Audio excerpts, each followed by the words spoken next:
Hey there, we're back once again. I never know how to start this shit. What am I like? Hey, welcome. Is that what you're supposed to do? Okay, we'll just, Vic, Sounds about right. danger. hmm yeah, we're doing okay so far. We've made it this far, so we'll just keep doing it like we're doing it. So, welcome to the show. I'm Amy, your TM, and I'm here with my friends Victoria Hi. and Leah Hey. and DK Hello. and Michael Hello! and Alex. Howdy. And special guest once again, Dika. Thank you for joining us. Hello, pleasure to be here as always. Yay, I'm so excited. Lucas unfortunately cannot be with us this evening because he has responsibilities, and that's more important than this, I guess. Whatever. Guess he thinks so. But that's okay. We're going to press ahead, and I'm very, very excited for this session. I really cannot wait. All right, last time we were all here together, you without Omric and Echo had awoken to find a note that your two companions had decided to scout the path ahead of you. At first, trying to discern if this actually was from Echo and if they actually had gone somewhere, there was a whole lot of confusion about what steps to take now that kind of the decisive people in the group were no longer around. After a much confusion and Indai suddenly becoming much more determined to get on the road, you stumbled across an old friend, Nox, who had appeared on an errand. After stumbling around the henge for a few more minutes, you did manage to locate Molliver with a few of her companions, the Briganox. After bandying about over what path to take, where to head, how to find your companions, you all did decide to start taking to the road, figuring they wouldn't have taken a secret magic passage without you, or even have had any way to get back to the Briganock mine. Along the path, you got to know one another and spent some time talking. There was a very uncomfortable revelation to Indai once it was finally revealed that Josephine, from many moons ago, was actually his sister before he awkwardly stormed off to emo it out for a little while. You did not manage to come across Echo and Omric, but the weariness caught up to you where you all made camp down into a cut ravine into the ground, and you had just awoken and determined to make your way back up out of the canyon and onto the road. Indai is not in sight, wondering if maybe he's off dealing with some of these unprocessed feelings and emotions. But you do hear the sound of jingling bells from somewhere ahead and behind you, and feeling a blast of extra cold wind creep up the back of your necks. You all turn around and see Echo and Omric on the path behind you. That's where we'll pick up. Would you like to do, gang? Flat bells? The fuck is Yeah. that? Bells. Walk forward. Do I see them wearing bells? Nope, they're not wearing bells. Welcome back, you lot. I see you did not all die without us. No, we I wanted to wait mean, for you first. uh It we wouldn't we it are wouldn't be here. fair. Yes. Much better for us to all die together, I suppose, but preferably not die at all and instead carry on and Complete the mission. yes.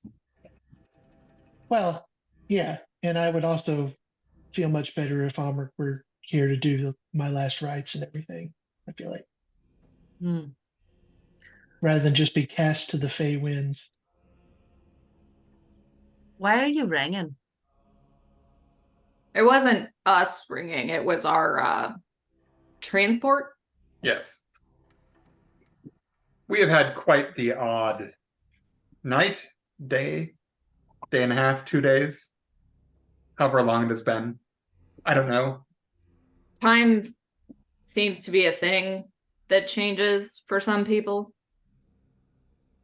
Especially here Were in you the guys in Feywild. a?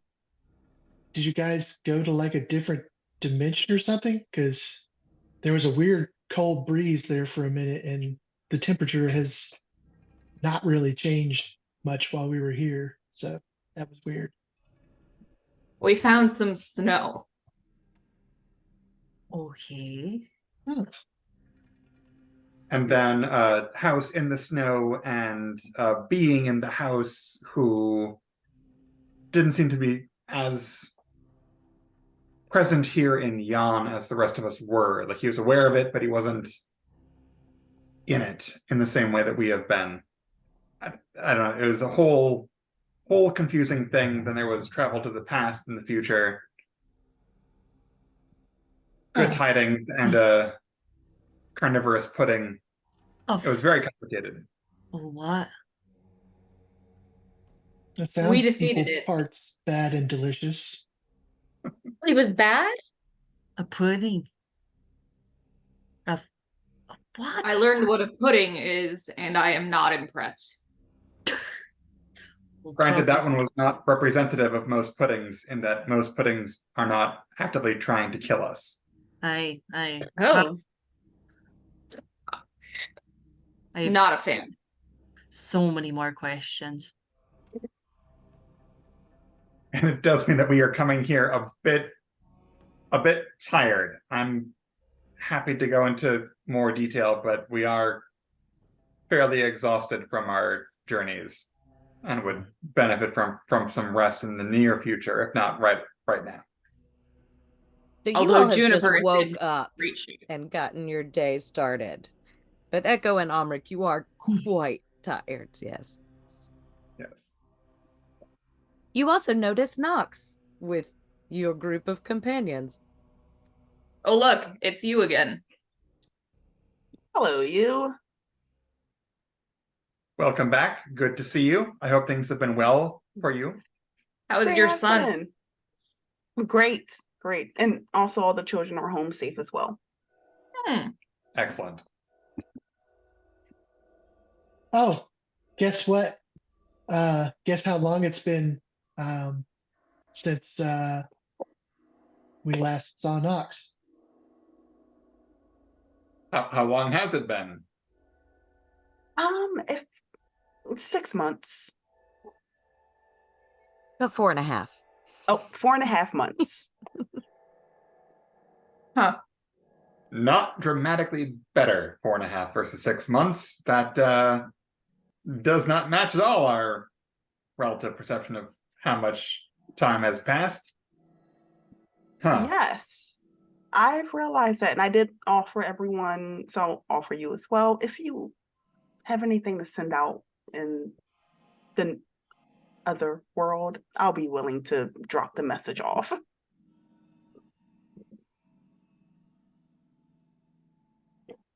Thank you.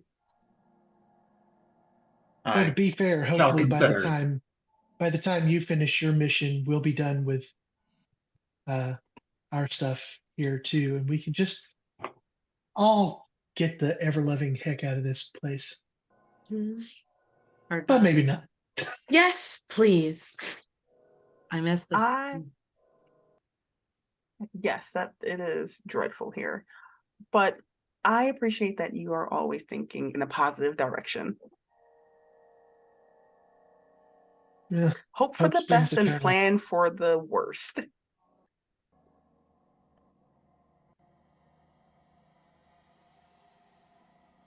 That's why it's great to have our scout and our healer back with us. Yes. Agree. Oh, w-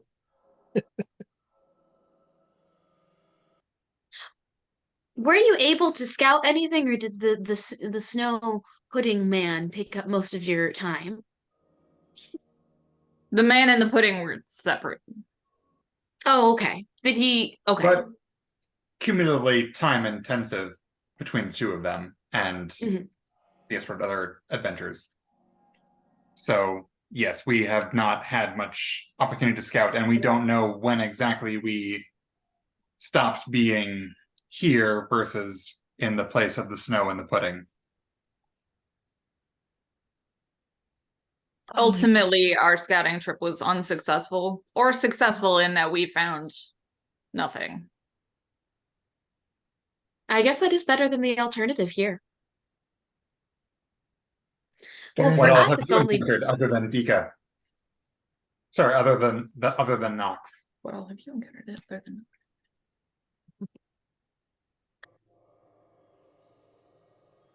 truthfully not much. It's only been a day for us. Yes. Aye. Yeah. I did have to tell about Josephine being his sister. He is off processing that in the shadows. I thought That's new to perhaps we you should guys as all well. you should all know that. Josephine from the unicorn pool? Yes. Mm-hmm. Oh. That makes sense. They're similar species. Same species. The same. You organics are confusing.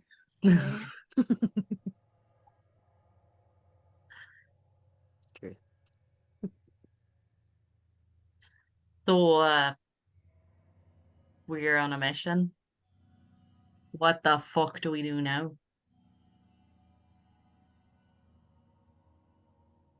Well, what is our most recent mission? We brokered peace between the Korads and the Briganots in order to gain access to the castle so we could find the hag, so we could try to find our belongings. Mhm. Should we keep in that direction? Unless you've added any more missions in my absence. There Me? was a mission to meet up with both of you, but that is complete, so you don't have to worry about that. Oh, we completed a mission without me knowing about it. Fantastic. Shall we Oliver go? pops up from behind everybody and she goes, "Oh, hello. I see that we have managed to get everybody back together. Wonderful. Now that we're back together, I could get us much closer to the castle, or I could take us to the mine and we could take the path through there. Pleasure to see you again, by the way. Snow. Indeed. Has Echo is seen snow in a very long clutching time. this red and white striped rod to their chest. It's interesting. Where'd you get that? From the snow pudding man. Well, we gave him the pudding and we received a sock. You gave him the pudding. Well, The yes. carnivorous pudding. A piece of it. The part that remained after we vanquished the rest of it. Mm. Again, complicated.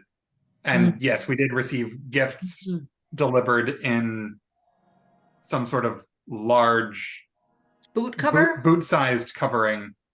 Yes. Contained Taconite that comes jogging up with this bright red, just massive sock hanging from both sides of his mouth. Just one Yeah. sock? what Taconite has is left up the sock. The sock itself not actually that important, it turns out.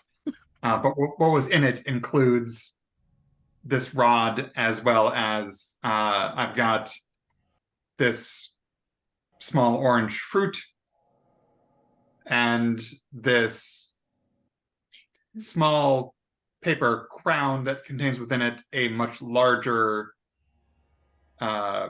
passage into some space, I think kind of akin to our bag, currently filled with meat for Juniper. And I don't really think it makes sense to try to put this in the bag. The fruit I'm less concerned about putting in our bag, but the crown I do feel should probably stay separate. Yeah, it's a good idea. Mm-hmm.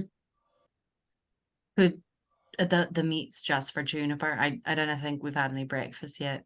Perhaps we could cook a meal and you could have a wee I rest. just made you breakfast. What was Made that us not good enough breakfast. for you? I reheated kebabs before we climbed out of here. Well, they look haggard as They were a fuck. bit stale, weren't they? It wasn't Yeah. really. We could go. Well, obviously I can't start a fire. It's entirely too windy, but we could go back down in the crevasse. Then I could do it for you. You lot need a rest though, eh? Come on, That could be back down, advantageous. everyone. At least maybe then we won't lose your invisible companion. Keep losing pieces of you. Where do you go? So nobody ever told you to keep the group together. This is a Adventuring complicated 101. place. Ah. It doesn't seem to want us to stay together. Keeps adding and subtracting members of our party. That's a good point. And we also found some very interesting information involving the lightning and Endelyn's watchfulness potentially. So that's cool. We can discuss that too. Is Fend in some sort of magic with the book? Learned a lot of things. Hey, It's a very interesting book. I would be really interested to look that over if you would ever allow me to do so. we'll see. And Echo, please Fair enough. help me with your wonderful Warforged eyes to watch these lightning lightning towers as we go around, because there's some funky stuff going on and they bear watching. I will comply. Thank you. Should we going back down? Are we going to have like a brunch thing? Yeah. Should we all have a bit of a nap or whatever? No. Great. And she begins to climb back down to the crevasse. So her hair is shake out. I'll follow down. Mm-hmm. Right. Wow. You all make your way back down into this little canyon that is a bit of a tight fit. It's like long but narrow. But it does give you some protection from the ever raging winds outside, although it is a bit noisy as it howls across the top entrance.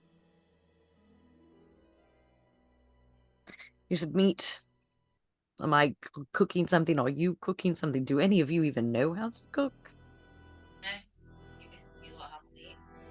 Your mic went weird. Give it a smack. Is that better? Yep. Fucking hell. Smack it sometimes. Is that Juniper? Can I take some of that for cook it up? I'm gonna try to take the bag from Juniper's maw. Oh, Juniper doesn't have it. It is a little paper Oh. crown that Omric has. The meat? It's just a little paper crown. That's all that Omric has. He hasn't done anything with it yet. Imagine the crown as a sort of doorway through which the meat is in some way present, in many ways similar to the bag that. I'm going to reach over, put my hand through the crown, and take out a piece of meat and toss it to It actually Juniper. just goes straight through the crown. So the way that it worked before is it was placed on the ground. I'm going to be very confused about why no meat is coming out. What's happening? Are you sure you didn't maybe find some wee mushrooms or something on your... I'm what I worried they're say. hallucinating. I know, I don't really buy into what I you're saying. don't eat I don't eat. Can I do like a rough medical assessment of them and go to pretend to like put my hand against like Omric's forehead or something? Looking Sure. at Make a medicine check. This might They be our did first medicine disappear. check of the game. Yeah. Woo! Oh. And our first roll of the game. wasn't great. 8. Seem fine. So I'm going to reach up and kind of push Fenn's hand away. I feel fine. It's a little bit more complicated than that. I'm going to take the crown and place it on the ground. And when Namek places the crown on the ground, it kind of like melts away and forms just a circular patch of darkness. They're Oh, not insane. This is mad. You never can be too cautious in this place. Well, I'll get the fire going. I've got it. Molliver just like poofs up a flame in her hand, like sets it to some kindling that she has pulled out of her bag. Yes, I'm very good. Go ahead. You can look impressed. It's all right. Knoxville. Thank you. Thank you. I see Ben the will smart roll his ones. eyes a wee bit, and then grab one of the pieces of kindling and can we skip? What do we do with the hole? Is that do I have to You just eat, and she like reaches over and her hand just disappears into the hole. And she comes back out holding a chunk of meat. It's a hole. It creates another dimension. It's a Kind of like that bag you carry around with all the kebabs in it. why a crown? It He's came in the sure tells sock. me I wasn't there. And does it go directly to a meat dimension? No, Or- the man who requested the pudding put the meat in the sock. Well, in the- I'm gonna stick my head in the bag. In the crown's melted, so I'm gonna just stick my head in the. You face plant into a pile of raw meat. Can I? It squishes. I've made worse Yeah. mistakes in my life, but this is one of the most disgusting ones. And I'm gonna just take my cloak and wipe my face. Juniper walks over and starts licking your face. Or Yeah. beaking it. Thanks. When a piece of meat is taken out, I kind of want to just check it to see if it's poisoned. Sure. Make a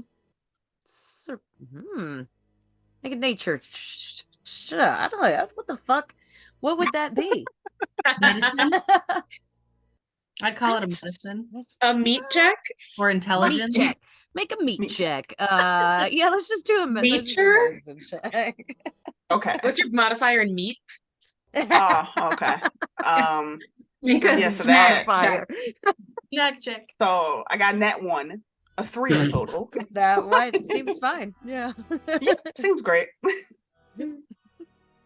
All raw meat is technically kind of poisonous until it's cooked to Thank us, I guess. To you. Yeah, Juniper Yes. gives you a moof. I said to us, Juniper. You're very special. You can handle a lot of things we can't. Just leans over and licks you. Straight up the side of your face. All right, thank you.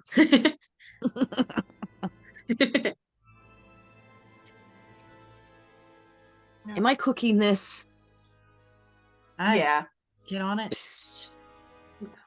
You see a few little sparks of magic, especially you, Ree. She has a really awesome cast iron pan, but you can just see almost like the magic, almost floating around that pan. Coming from the pan? Yeah, Wow. Do you have a magic pan? Nope. A pan? yeah. Don't you?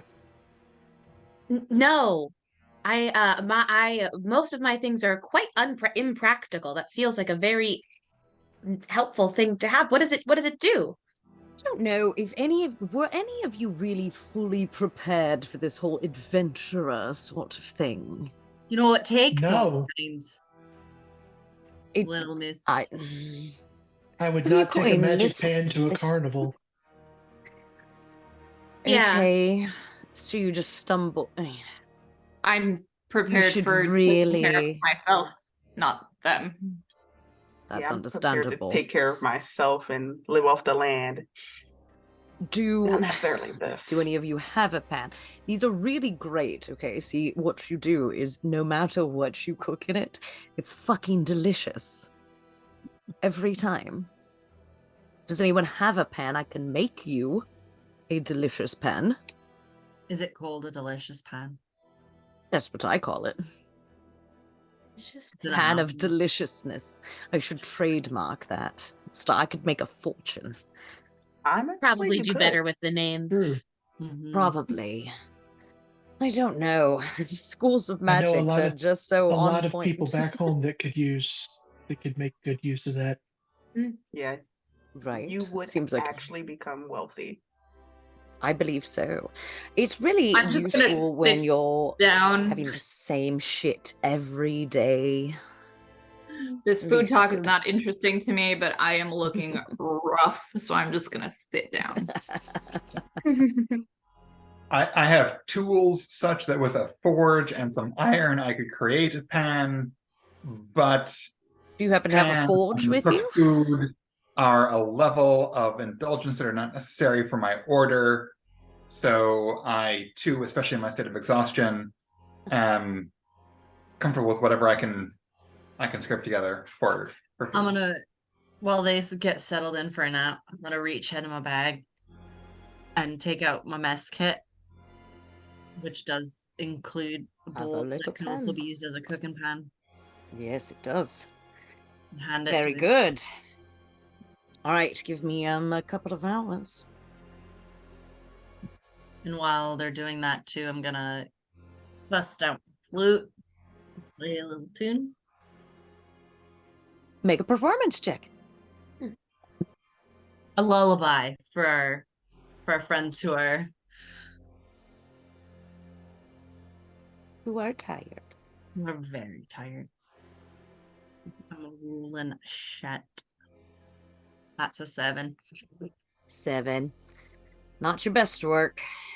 Lullabies aren't really your jam. It's not what you're used to trying to play. Gotta keep a hand in. After a few minutes, there's various meats that have been placed out for your eating pleasure, if you would so desire. I Molliver has sat down with your pan, has a book on one leg, and is holding your pan, and is just kind of keeping to herself and being quiet in the background. I will go over and watch the process.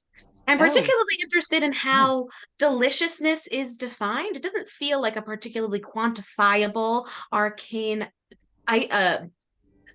something. But it's not. Yes, you're absolutely right. Taste is Mhm. too down to the person. It's Mhm. you Yeah. know, what's good of delicious for me is obviously not going to be delicious for you. So it just kind of adapts to whatever you're craving at the moment. Okay. Interesting. So the meat could It's taste a kind like of transmogrification. Have you ever done such work? yes. Oh, I'm excellent. and I think probably. Oh, yes. Well, we have so much in common. Come and tell me more. About transmogrification? Oh, about anything you would like to tell me about. Absolutely. And I will just rant for I don't know, however long as I have information about transmogrification in a very concrete, scholarly way. Yeah, Echo, I think entering a century's rest, still has a little smirk, unmoving, but staring in your general direction. I'm oblivious. I'm really happy to be talking about technical arcane shit. Yeah, I think Dash spent a whole like 3 minutes trying to astral project and seeing if he could get himself up to the top of this little crest so that he could see out. And then when he hears that conversation start, like his entire focus just goes, and then he just sits there and starts working out, pulls out his little Josephine doll and starts putting some more work into that while he's just listening to those two talk back and forth, kind of just kind of giggling to himself.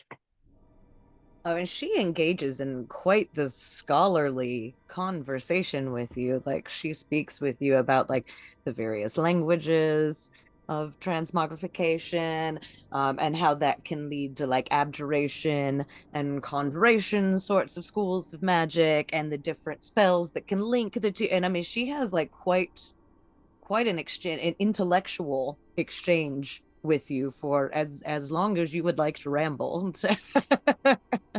I As this will, is I will happening, ramble I'm going until to stopped. sneak away, and so as this is happening, I will sneak away and try to catch some rest while this conversation is underway.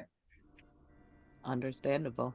Can find a quieter sort of corner away from the fire and the conversation.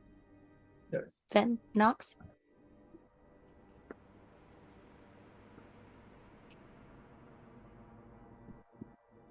Oh, you're muted.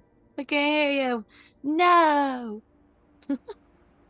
Yeah, I'm not listening to this conversation whatsoever. So she, she hasn't had a chance to really look at the landscape of things since meeting up with everyone. So she's gonna like walk outside and see if she can find the sun or where it should be and what time it should be right now.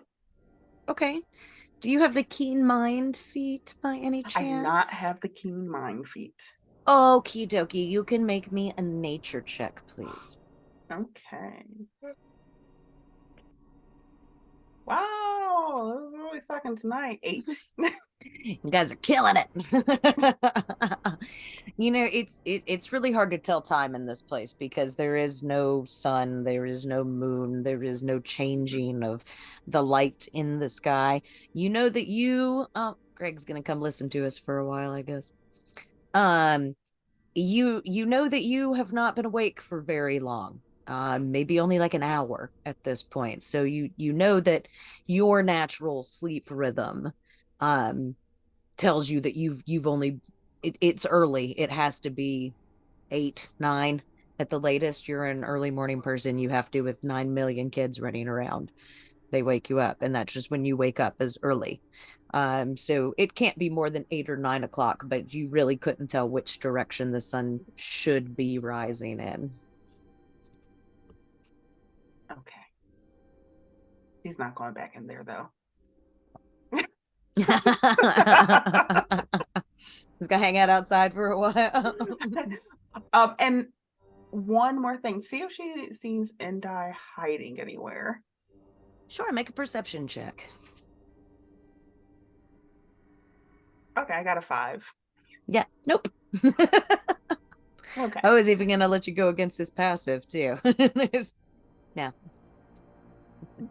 Okay. Yeah, just kind of sit at the opening of it so she's not being hit by wind or listening to arcane somatics. Gotcha. I'll pause for just a second to tell you guys Greg is in my real life game. He just comes in and listens sometimes and hangs out and makes comments in the chat occasionally.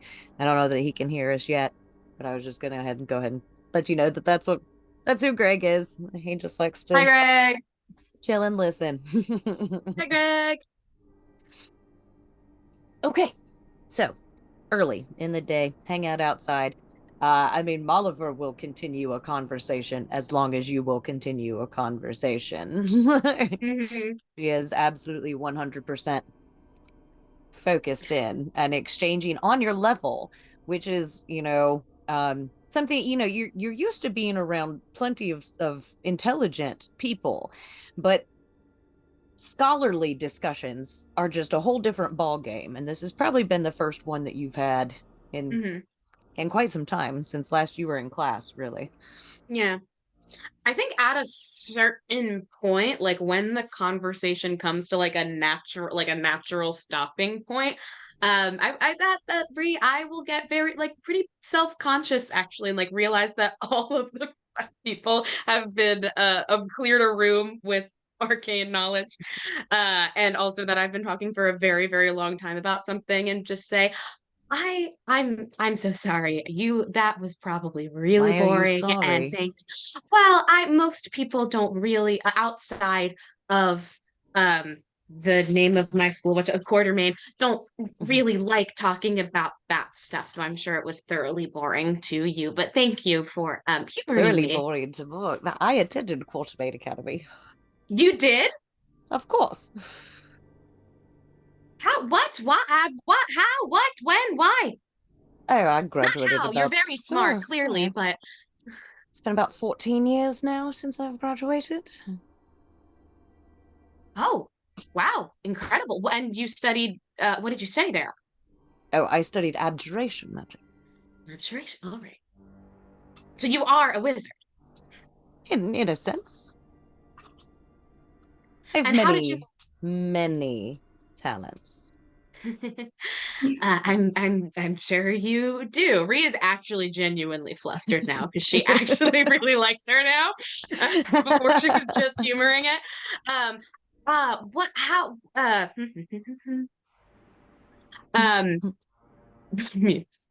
what how did you end up in the name of your thing, which I'm forgetting, and I'm so sorry.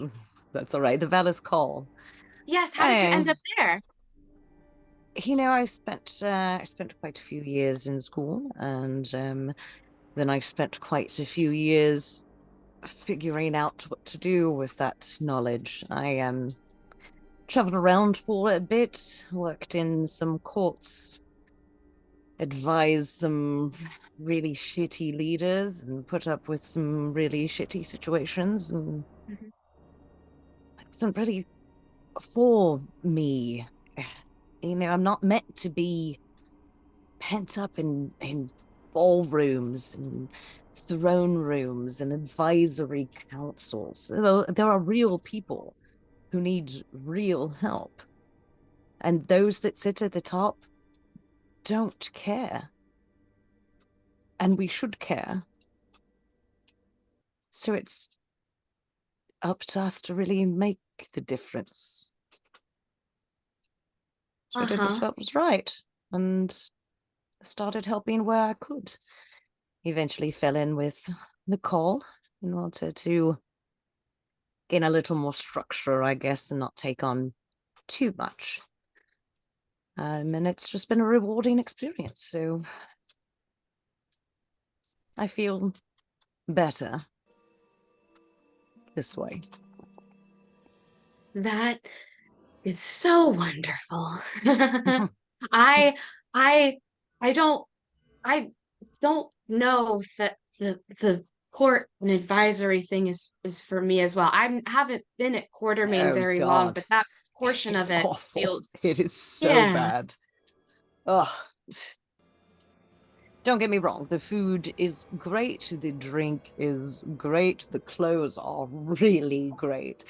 And that's about it. Everything else is rotten. Oh.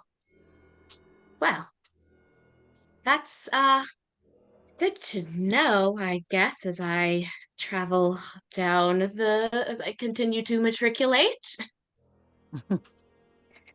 Don't let Is my there opinions change your opinions. There are people in those positions who do wonderful work, but they are few and far between. Yeah. It's not that I don't think that there can be good people in them. I'm sure there are. Clearly you were one of the good people doing those things, but it's just I'm not quite I really prefer the study and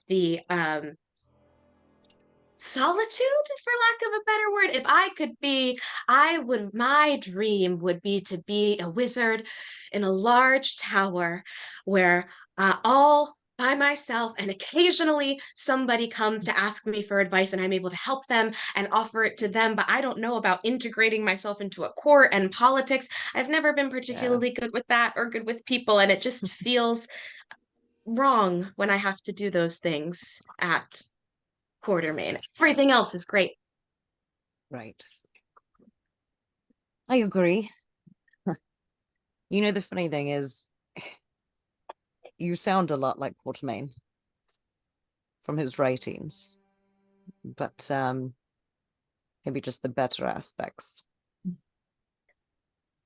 Can I? Ooh. Would that be a Oh, compliment? look at that look Leah just gave me. Would that be a compliment? What I don't know if I would think that's a compliment or not. You can make an insight check. I knew Okay. Quartermain. So Leah played with Yes. Quartermain. I Victoria know that he's bad. I think Ree thinks he might be okay. Not okay. I So think he you might should have had really meet, I'll cut all this out later, but you should really meet AJ. Where And, I miss like, AJ.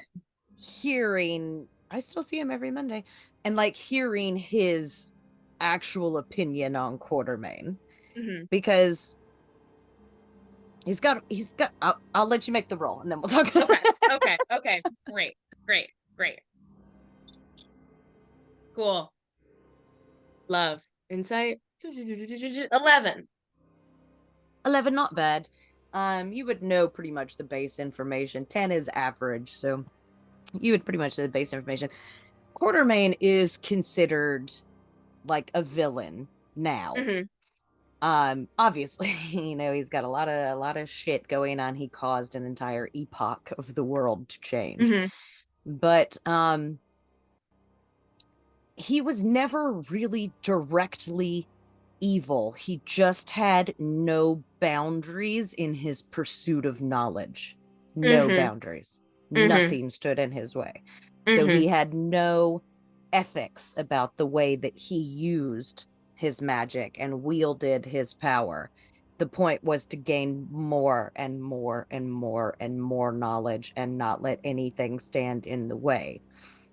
And, you know, that can be used for good or ill, depending on which hand it's placed into. But you're gathering the fact that she's complimenting your ambition, your drive, and your focus on your studies rather than saying you're going to turn out evil and wreck the entire world.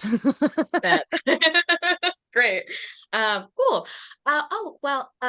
Thank you very much. I know that I do consider that a great compliment, even though I know a lot of people have, you know, he's a complicated person. He was a great wizard. For all the bad things that he did, he was very knowledgeable and very powerful. He had a lot of great information, and it's just he used it in the wrong way. Absolutely. I do sometimes wonder about that ritual, though. And if he ever actually got it, or if it was the woman before him. What ritual? To imprison the gods. Oh. At least a couple of them. Yeah. Would I know anything about that? Make a history check. Oh, it's a lore session. Lore session. Completely unprepared. Sorry. Okay. History. Oh, I'm good at that. 17. What was that, Leah? Do you think first? 17. Yeah, you would know a good bit about it. So, there is a lot of legend that surrounds it as well, too. Like any good tale. There's always different aspects of it, little details that are changed here and there. So there was a woman. We don't know her name. It's been kind of lost to history. But her and Quartermain were working together to repeat the ritual that Takora used at the where's my Discord? Let me find my history channel. Shut up, Hadley, I'm working. We know her name. It was lost to history? You know her name. Right. Because you played. Okay, but I wasn't okay. Some people know her name, but Gotcha. the general Populace. Okay. the general populace does not. I was like, I remember that text. Yeah. Sorry, I don't mean to leave me alone. It's okay. God, I can't find the name of my epochs right now because it's in a notebook that's buried away. Would Echo recognize any of this lore? Yes. You would recognize not the bit about Quartermain. You don't know what that one is. Okay. No.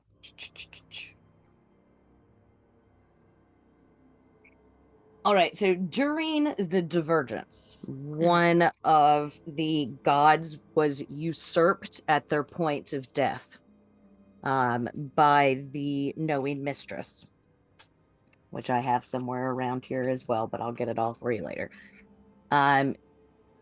This was a mortal who ascended to godhood by taking advantage of that moment of the god's death, right?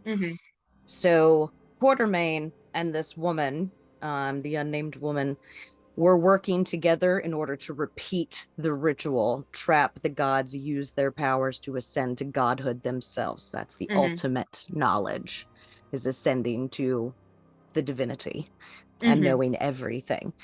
There was a ritual that they attended that was used originally during the divergence that was repeated by Quartermain and this woman.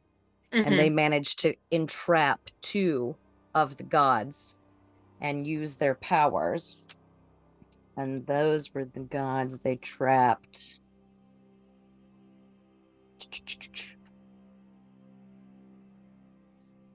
Scrolling. Phoebus, the Archheart. It's the god of light. And then Rudra, god of the tempest. Quartermain was eventually defeated and the gods were released. That is when they created the divine gate, the ostium, that separates the gods from their creations in order to keep them protected. After all of this happened, they realized how vulnerable they were. And so they locked themselves away behind the divine gate, the ostium. Cool. And Echo, you would not have knowledge of that. You would know the divergence. That was very common knowledge. And you would know too many pages. And you were aware of the shattering. That's when the flying cities fell from the sky. And Quartermain caused what's called the terminus, but you're unfamiliar with the terminus.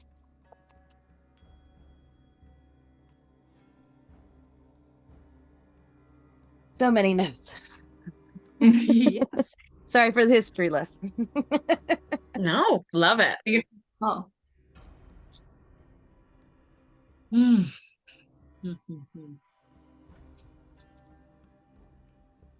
then Moliver, she goes, I'm sorry, I lost my train of thought. What were we talking about? No, I'm not quite sure either. I got lost in my thoughts for a moment.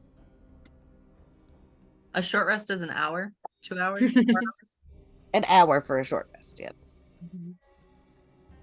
I'd say we're about 2 hours from you guys waking up now.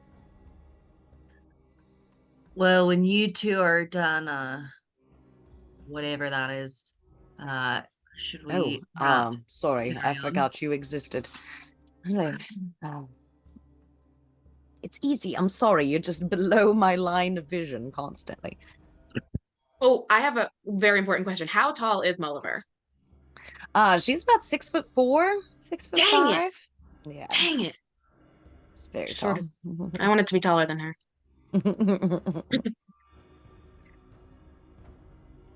Bill, should we get back to it? I don't know. Are your friends still sleeping? They seemed really banged up. Why don't you go check on them? And I'm gonna wave a hand in front of Almeric's lenses.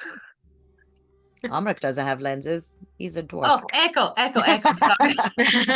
It's been a minute. Heavy sigh, and I'll stand up, looking no more rested than I did before.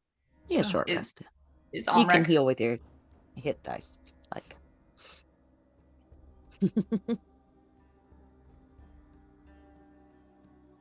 Hadley, shut up. It's whining. Remind me Mulliver how to will do wander over to you, Fen, and go, here you go. Are you going to be the one cooking after I fuck off? Maybe. Thank you. Thank you Keep very it much. seasoned well. Does Don't it smell wash like it. anything? Does it smell like magic or like garlic or something? It does not. Right. Does it look any different? No. A little bit shinier. I'm gonna have to take this fucker outside. You guys are welcome to continue talking. I can hear you. So. I'm gonna tuck it in my bag. I've never healed with hit dice before. Can anybody advise me on that? Yeah, you can on your hit dice, it should say you have what, like 7d, probably an 8 for a ranger. And you can spend as many as you need to heal back up. And you could just roll them. Cool.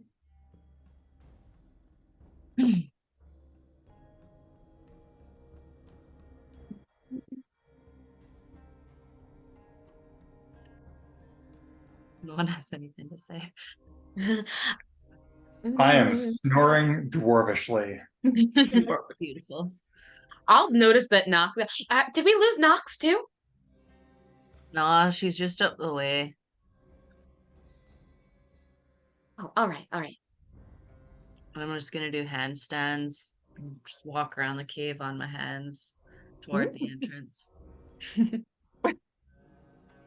I might go poke at what I'll hand walk over to Almeric.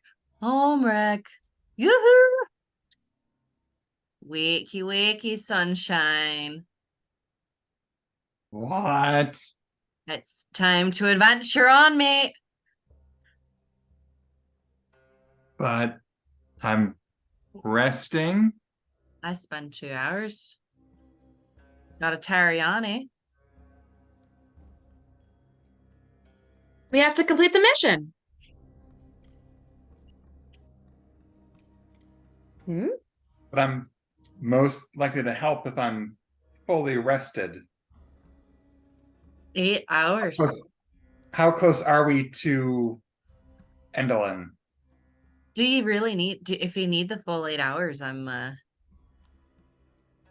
maybe we should come up with a plan if you really need the full rest to do some recon, or maybe there's some other things, some clever weapon crafting or something. I just thought you needed a wee nap. Yeah, we have, the two of us have been awake for, Since we left. yeah, quite a while since we left without any sort of major rest of any type. So hence my resting so as best to support the group. That said, if it is time to carry forward, I can certainly do so. Well, I guess Especially if we are knackered you were. Yeah.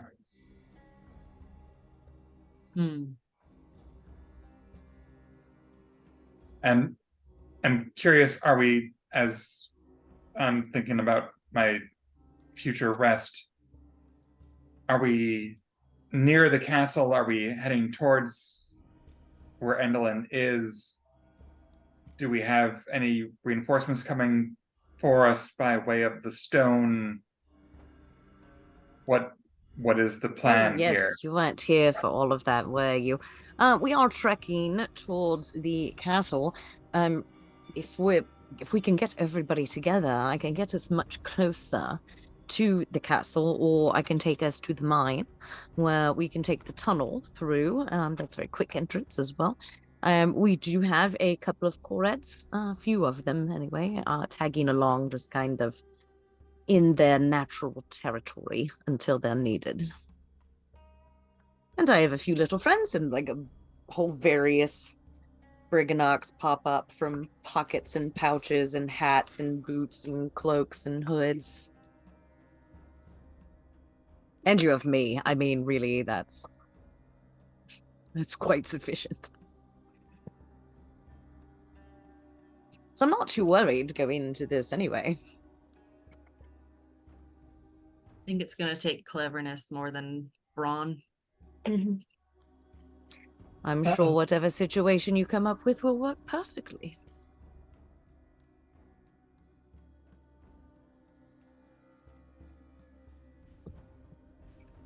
What is the current mission?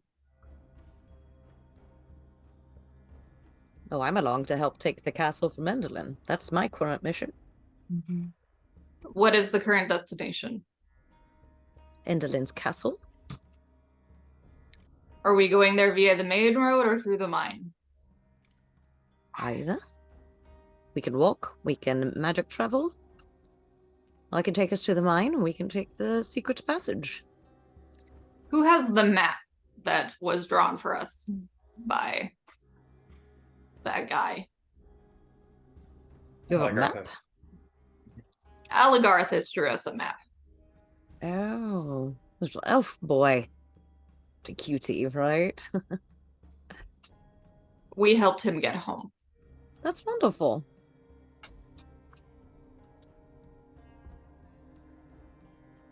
I think I have the map probably. I don't know who has the map, honestly. Yeah, let me look real quick, and I'm root through my bag, pulling papers out. Just raining parchment. No, not that one. No, but I do need that one. Oh, here they are. There we go. And I'll slam them on the floor in front of Echo and Amric.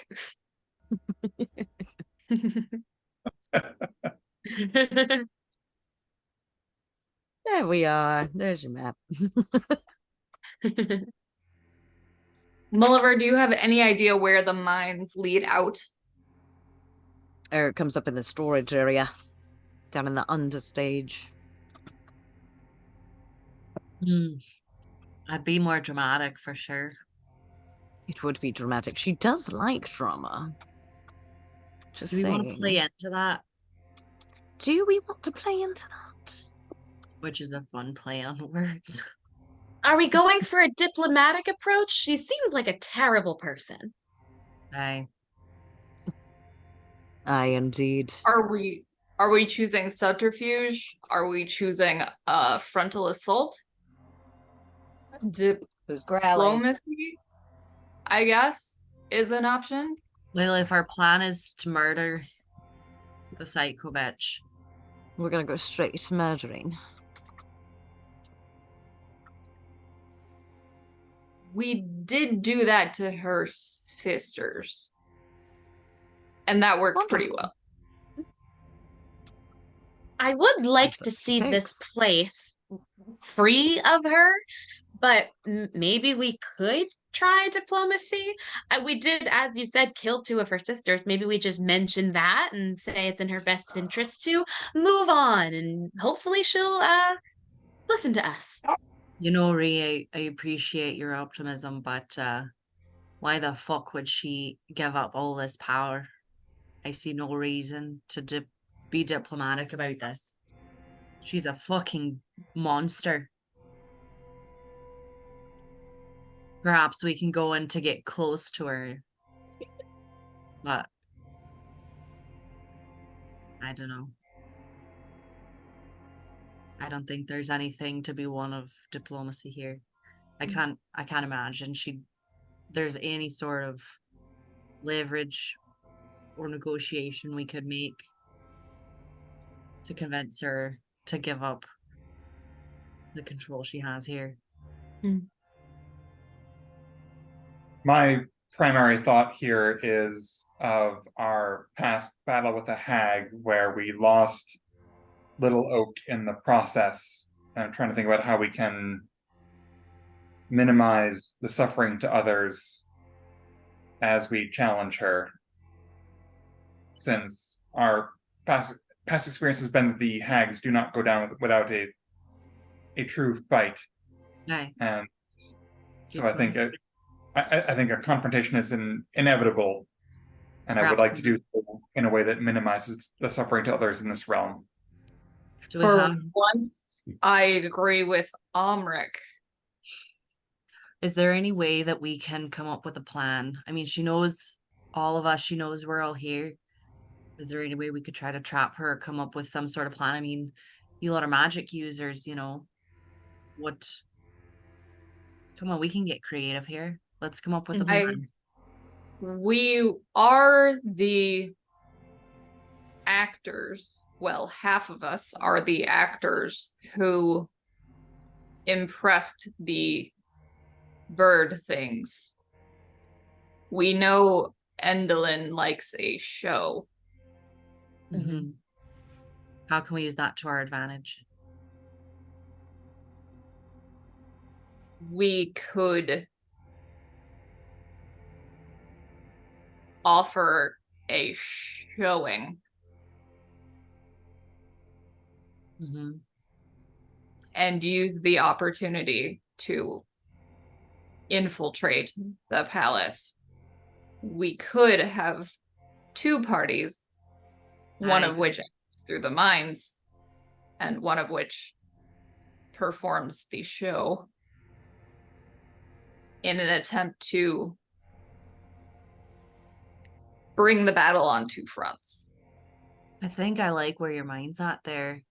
This is risky, as separating the group leaves each group weaker. I think there's usually a very bad idea. I think there's a way that we can go about this without separating us, perhaps. I mean, we don't all, if we're going to put on a show, we can come in and put on a show. But we didn't all have to be on stage at the same time, perhaps during, you know, we can write something creative, or I don't know much about theater, but perhaps. Oh, that's right. You weren't there for that. Well, I was. I did. I did faring well. Oh, Nox has no clue what you guys are talking about. It was a great. We brought the house down. I was not part of that, but Juniper was the lead and did very well. I mean, I'm no actor, so perhaps you know. That is true. Well, thank you very much. You know. Anyway, perhaps someone like myself could be of more use behind the scenes and, you know, sneaking up and trying to cut the bitch while she's focused on your amazing theatrics. I could, you could, because I was providing visual effects, you could be helping me then backstage. I think is what they call it. And I could, during that process, I could make you invisible, and then you could, while she's in the audience, sneak up on her. I could make someone else invisible as well. I think that's, I think we're on the right track now. Nox and I were not part of the original show. We are not expected by anyone.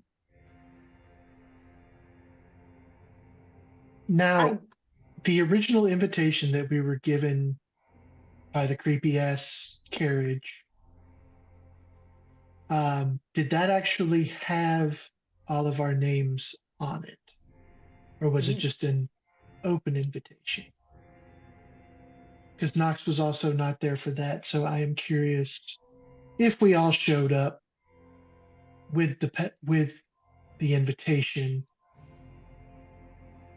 would we be showing up with a unknown +1, or do we just assume that by now that Endelyn has now She's gotta seen know. Knox with us as well and She's knows? gotta know. And there was no party limit on our invitation. No, I think it was just simply not admit one, but It was for admit an us. audience. Yeah. So we know we If can we get in front of her. foolishly decide to go through the front door, we always have the mine as an exit strategy. I like that. I like that. If things go sideways and we need to skedaddle fast. So I think what we need to do is get in front of her and convince her to see our show. And we can wager our items that she stole, perhaps, as a premise. No. No? I mean, she's already got them. Perhaps we can say, if you like Why this would that be any use as a wager? Listen, hear me out. Hear me out. It's a No. front. It's a front, right? It's not really what we're there to do. We're going to get everybody's stuff back. But first, we have to convince her, and we want her to see our show, so we've got to convince her to see whatever the hell it is we're going to come up with. And we can say, and if you like it, make it more interesting for her. Obviously, it's not the premise. It's bullshit, but she doesn't have to know that. Well, we know that we can't make a deal with her because it's going to be a devil's bargain no matter what. Oh, you But can. during the show, we're gonna try to kill her. Can. The bargain's irrelevant, really. That's part of the front. It's part of the show. Put up your belongings for a wager. Looking at Ray, like, obviously not. I mean, she's already got them, doesn't she?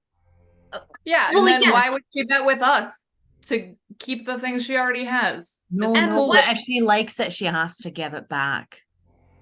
Again, And what is preventing her? But there's no definitive way for us to measure if she likes it or not. She could thoroughly enjoy it because Juniper is a wonderful actor. And then lie and say, no, I will keep your things. And I would enjoy getting mine back. And I know Echo really it needs doesn't it. matter. All we need to do is get her to want us to play in front of her. I mean, she probably hasn't seen anything good lately, so perhaps the entertainment itself could be sufficient. But really, all we need to do is get in front of her to do the show. I mean, the bargain's bullshit. It could be irrelevant, could not be important. We don't have to. I think the bargain is bullshit. I think she's starved for attention, and word of our prowess has reached her by now. So offering her a show is the main premise. Isn't it? It's owlbear shit. What? Echo is clearly upset in a way that you have never seen before. I am and getting that. They are not good at expressing it, but like the facial emotion, you've seen a couple hints of smile. This is something akin to the opposite of that. Very poorly expressed. Am I picking up on this?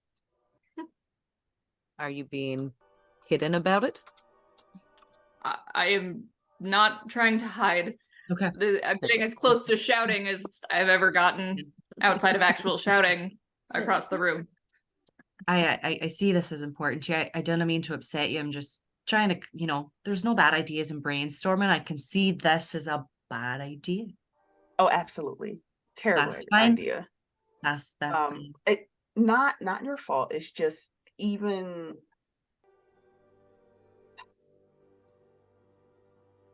because this is more so your thing and I'm tagging along, I won't interject myself so much, but I will be there to help fight.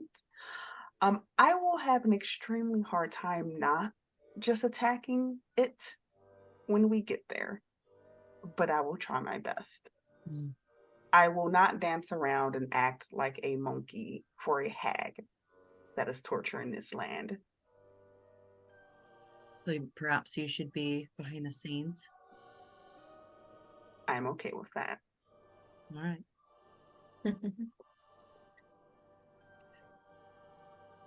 Echo turned into a puppy. The dog under the blanket's really cute. Druid. Polymorph. We need a glass of water over here.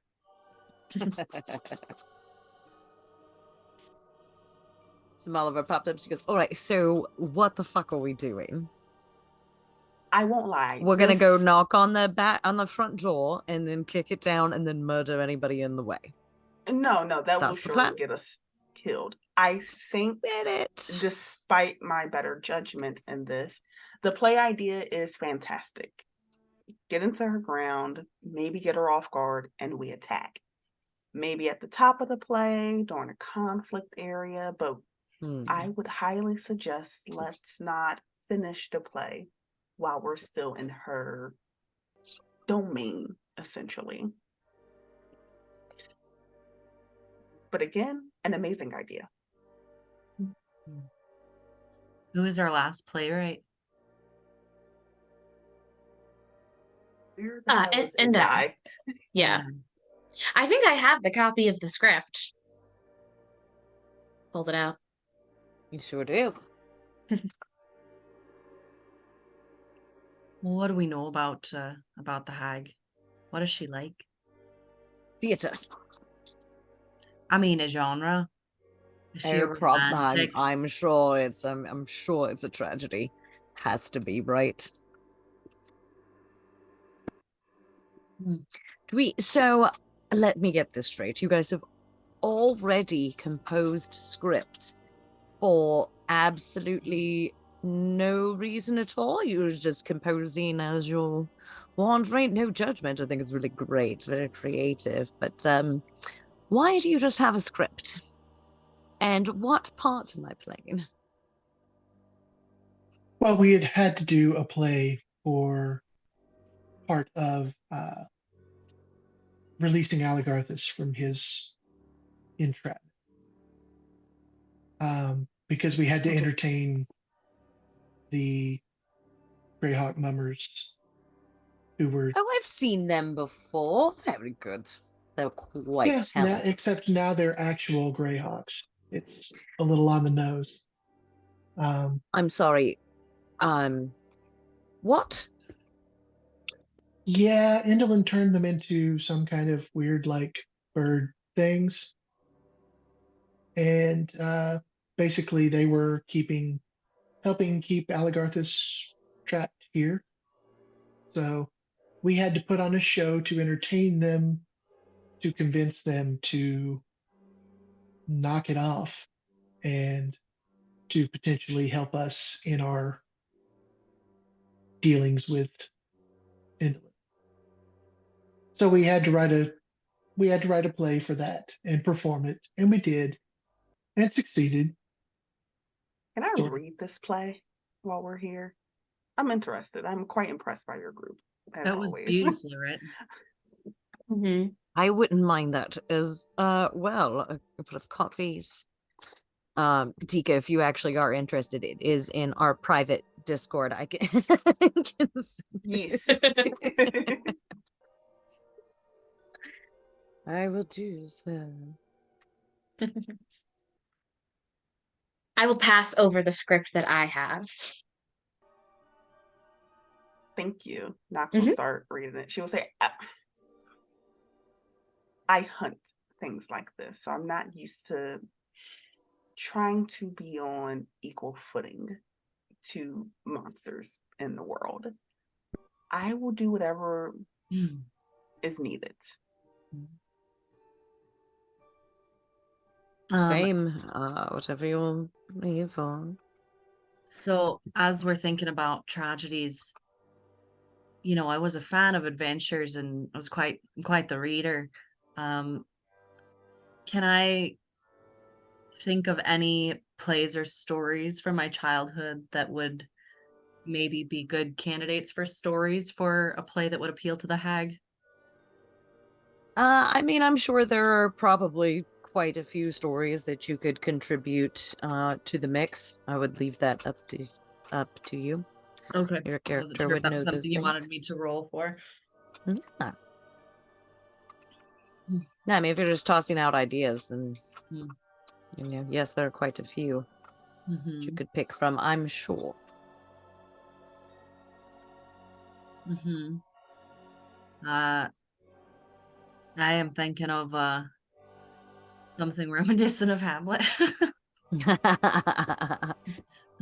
Classic, classic. I just watched that with David Tennant in it a couple of nights ago. It's so good. It might be one of my favorite versions. David Tennant and Patrick Stewart. Oh my God. Ooh. Yeah, it's just brilliant. Sorry, okay.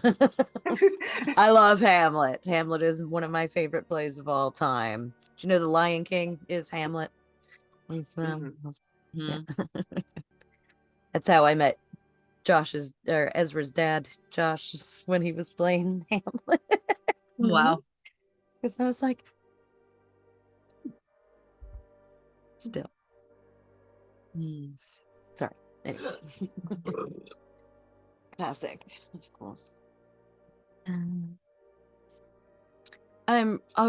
Ree, by the way, I copied this down for you. I thought it might be useful in your future. It's just a little something I learned really early on. But I thought maybe you would like it. And she hands you a piece of paper and it's got chef's helper on it. So you can put that into your spell book. Thank you. Thank It's you just so a little much. something. No, it's just This it's is an really incredible. small. Thank you so Please much. please stop. It's really nothing. You know, if maybe one day you would like to compare notes or spell books, you know, and Yes. That'd be cool. That'd be okay, really, that'd be great. That when we're yes, not that in the middle of a terrible play, I would love nothing more than to do that. I'm gonna look over at Dash and Nox and pointedly roll my eyes at them. I do it as well. Like adorable.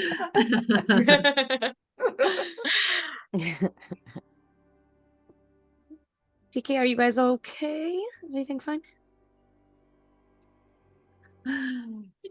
Jinx decided to have an explosive episode. So Oh, I'm so sorry. Is everything all right? yeah, it's fine. Okay. You guys So need sorry. a few minutes to clean up. We needed to clean up and take her out, so we're better now. Understandable. Sweet little Jinx. You just missed a little flirting. New spell. Yeah, where did she go? Jinx! Hi, Jinx. That's what we Well, asked for definitely when we named hijinks. her Hi, Jinx. Yeah. I was wondering. Hi, Jinx. I was like, the name is so fitting. Yeah, it's very spot on. Yeah. Nick showed me a fish and chips place today called Hadley's Fish and Chips. Aw. It's meant to be. In the town I want to move to. Oh, yes. I know you were talking about moving over there. Yeah. Maybe sooner rather than later. We'll see what happens. Anyway. No. Okay. Yes, we are back. Great. So yes, I hope you like the spell. It's really I'm- just a small little thing. But I would love to see you again. I'm reading this spell. What? Sorry? Yes. Okay.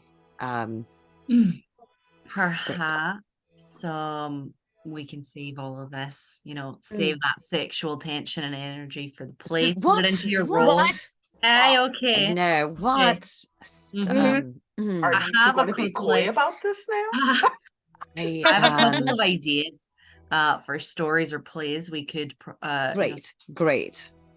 So if there's a couple I can think of, The Shadows of Eldrath, where the king's betrayed by his closest advisor, or I don't know, perhaps another where that might appeal more to the hag. These power hungry leaders might resonate with her. Like two conflicting families in power. Two families, eh? Yes. Maybe in fair Verona. where we lay our scene. If we're looking for a love story, I know one, but it doesn't have an ending yet. Oh, Is what she a story is that? romantic? I doubt it. Well, yeah, I was thinking she was gonna like.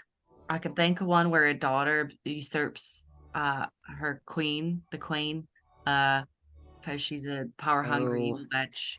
Maybe not the best idea on the Opposites. usurping the queen Opposite. thing. Very, very bad idea. Opposite, hungry. Yeah. Opposite the That's queen. kind of We can Yes. appeal to her power hungry side. The queen takes out the people that's against her.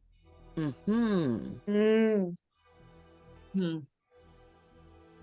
Perhaps one where a Oh, you're company of- awake. Shit. When did you wake up? When you two stop flirting. Oh. He's around he's that time. been talking to. He's been talking. I wasn't paying attention. Sorry, your idea. Perhaps one where a company of knights are tortured by a queen of notable power Oh. as a consequence of their quest to overturn her. Not that we would get all the way to the end of the story, but just getting to the points where she has them in her grips, and then perhaps we cut to intermission, and then from there is an opportunity to strike. At intermission. Or what if we And- needed a audience volunteer? And then used that opportunity to besiege her? We may have to convince her of that. Perhaps we could just have, A rather magic than show. audience participation, we could just what's that thing where they go into the crowd and it's not audience participation, but the actors and shit, they dance in the aisles and they, you know, Like audience Immersive? interaction. yeah, Immersive, right. yes. not immersive. I mean, it's just gonna be her, right? Maybe. She does have a really big theater. I doubt it would just be her. Be all of her little underlings as well, I imagine.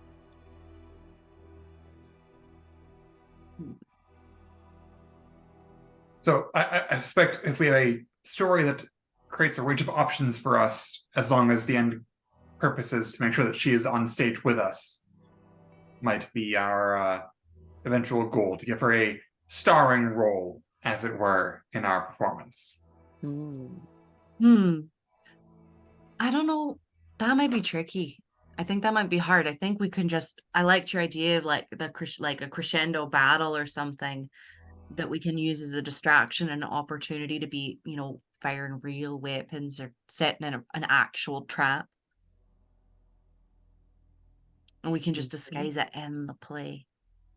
Make her think we are about to attack Yeah. each other, but turn on Mhm. her at the last moment. Rather than trying to Oh. convince her to get involved, we just involve her without writing it in, so to speak. It is truly immersive theater. I think that sounds like a great plan. I also think that the more she obviously knows a lot about us, and I think the more we sit and plan and talk, the more likely she is to gain some knowledge of us and our plan. Based on our past experience, I suspect that is very true. So I think forward motion is to our advantage, and thinking through how we can improvise our way through the details makes sense. So, front door or back door? I say front door, and then because we need some friends to come up underneath as reinforcement. So perhaps. So, how would you care to travel? Would you like to take it slow, have another night to camp, and then approach once we're all rested, or would you like us to go directly to the front door? Well, I think we're gonna have to rest and write this bloody play. Tactically, I believe that it's best for us to be seen approaching. Nice. Okay. How about this then? I can do a little magic that will let us go really fast for quite some time. Then we will traverse as far as we can in that time, take the night, set up camp, and go on a fresh day. Yes. Yes. Wonderful. Are we going now? This feels well hidden. Do we need to I mean, we gotta write the play. We're not hidden here.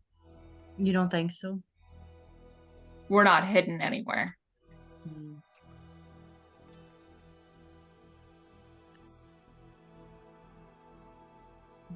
I can give us a good 6 hours with forward momentum, and will get us relatively close.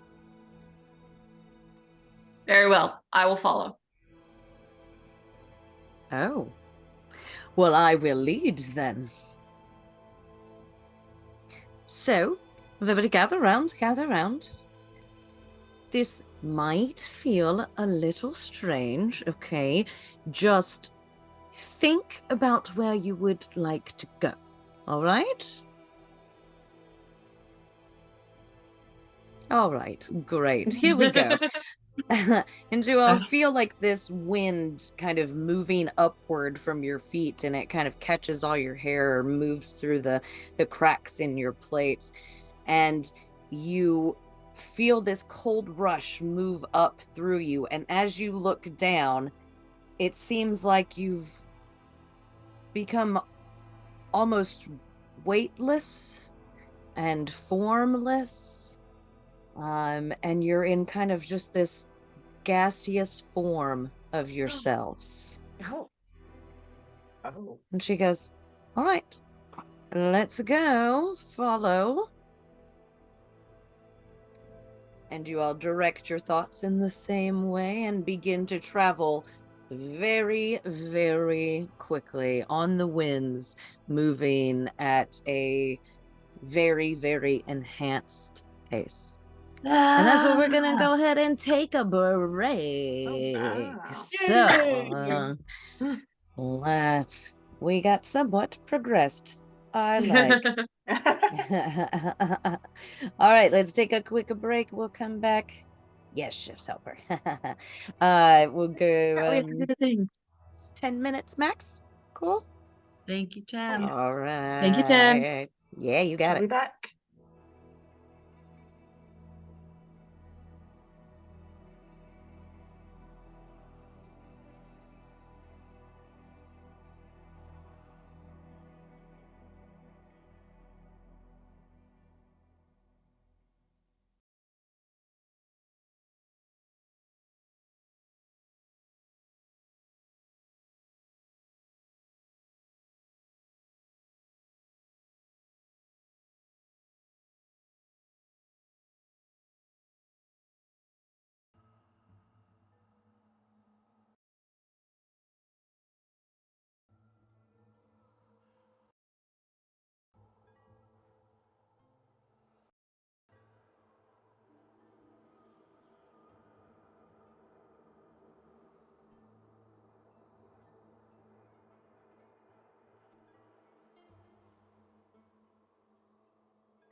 I didn't say don't go anywhere before the break, so I'm glad you didn't go anywhere, because we're back and we're gonna dive right back into where we were, traveling in your gaseous forms at a very, very rapid pace down the path towards the castle. Is there anything you would like to do as you travel along, or are we just booking it? Well, we gotta We start writing. Gotta start what? We got to start writing our play. You can as you travel along if you would like.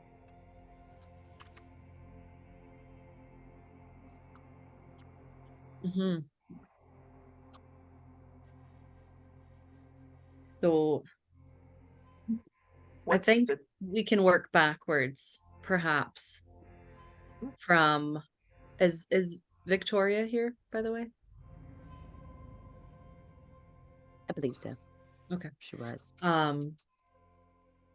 Perhaps we can work backward from our crescendo moment where what needs to happen in the play to create the diversion, and we can work backwards from that.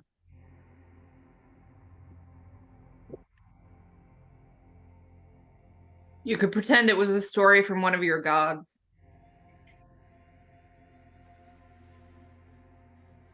Mm-hmm. Or not. I'm not the writer, but make sure Juniper's part is the best.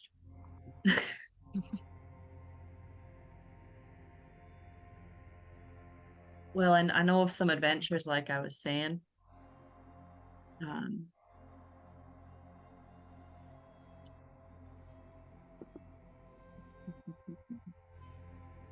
Any that stand out to you as particular prospects? Out of game consulting my digital companion.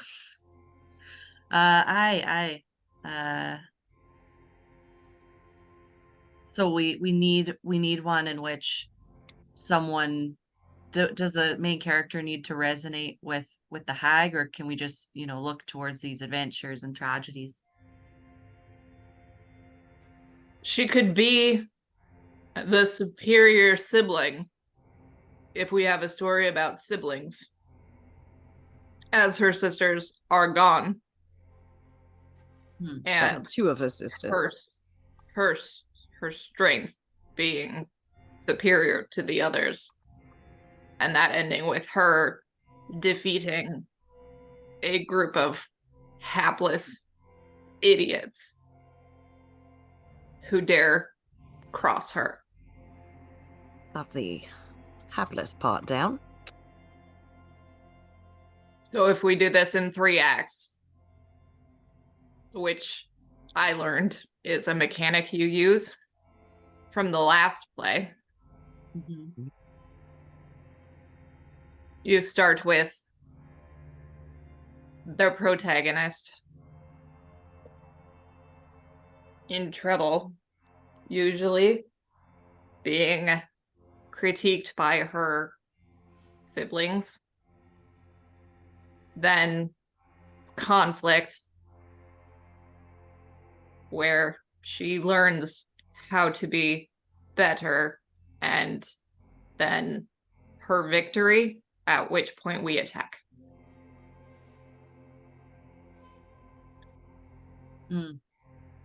Or other things. Tactically, that makes sense.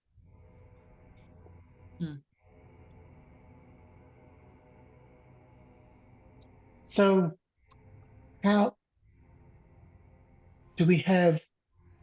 many people do we have that can cast like spells that would affect multiple people as far as like attacking?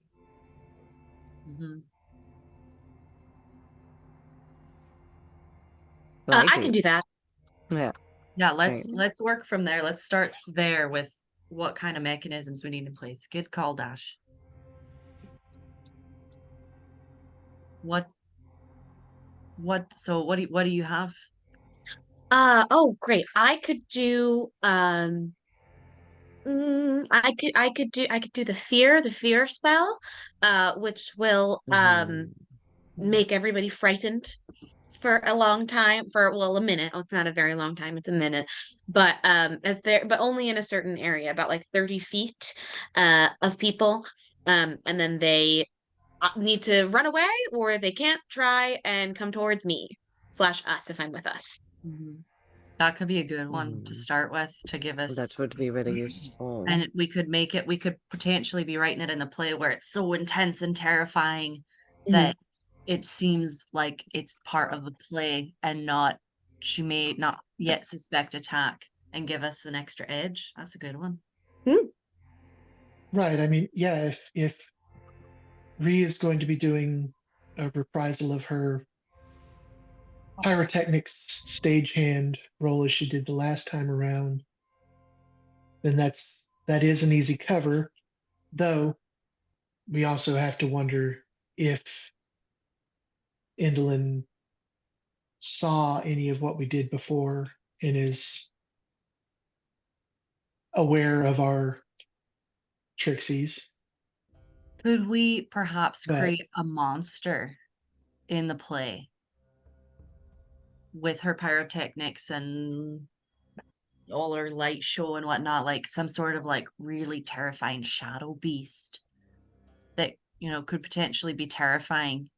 You know, I think back to when I was small and I saw a play and the evil villain, I was terrified, the lights and the sounds, and it was inside my body, and it was so terrifying I couldn't sleep for the next 3 days.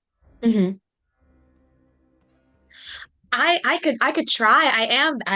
I didn't think this would be as useful as it here. I am an illusionist. I can do those things somewhat well. I have illusion cantrips, and I can do lights and things like that. So I could definitely try my best in that aspect to create it in a monstrous form. What else are we bringing to the table? I mean, I'm a slash and grab punch, and you know, I can duke it out and fast and sneaky, but what other kinds of attacks? Or, you So- know, I have no magical attacks, but what I can do is I can offer protection to Ree and to others as we engage in this, and then I can myself join in the melee, as it were, and try to pull attention in that way. But my magic will be of no offensive help, but only defensive.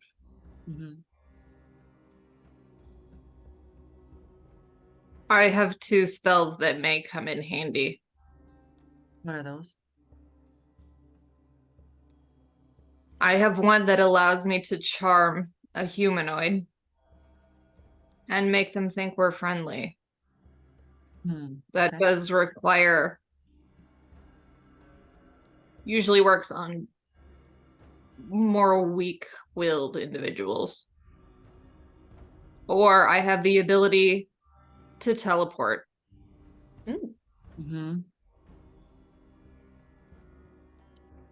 That could be handy. What 30 feet. 30 feet? I can use that as an element of surprise. I think right there you hit the nail on the head. That's what we really need to do. Like perhaps we need to surprise her and attack all at once with a lot of power and strength. I'm not able to do that many times. All right. I'm kind of in the same boat as Echo. I have spells, situational, depending what in the moment. Magical darkness. I might be able to stop a spell of hers, That get could be someone out useful. of close combat. But tried and true, blast her in the chest twice. It is a really good one. And if need be, Bree, I can help with minor illusions. I do best from a distance All right. in a tree. All right. So it's sounding like Ulrich, Echo, and Ree from the stage. Dash, I think you're in the same boat as me. We have to be up close and I am all at least within 10 feet. right.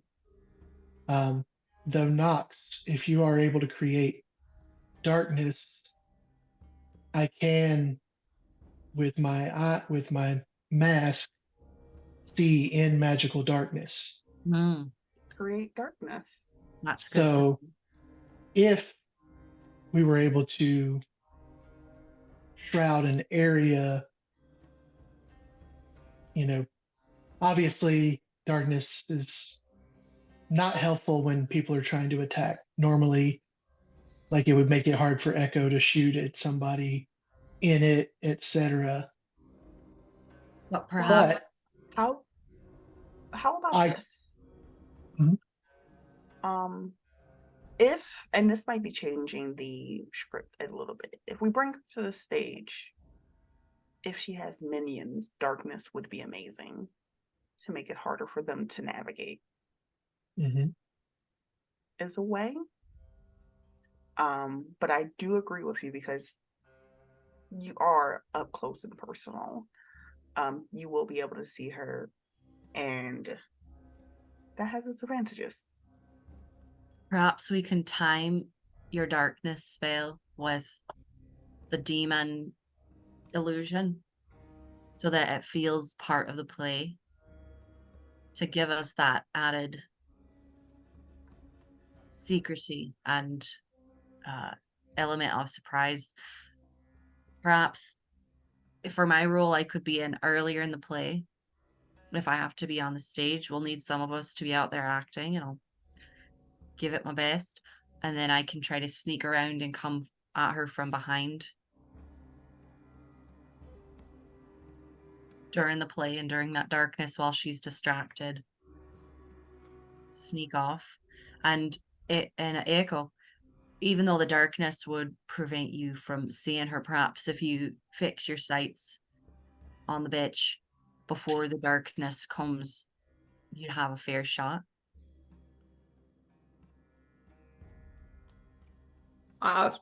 30 feet to a space I can see.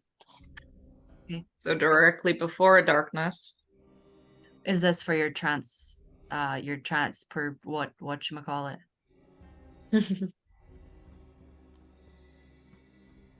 Fen would know. I don't remember what it was called. Misty step. Ah, well, I guess I meant with your arrows. You're a fine shot. Yes. Yes, I am. Mm-hmm. Tuck Misty Step in your back pocket. If you feel that you're best from a distance.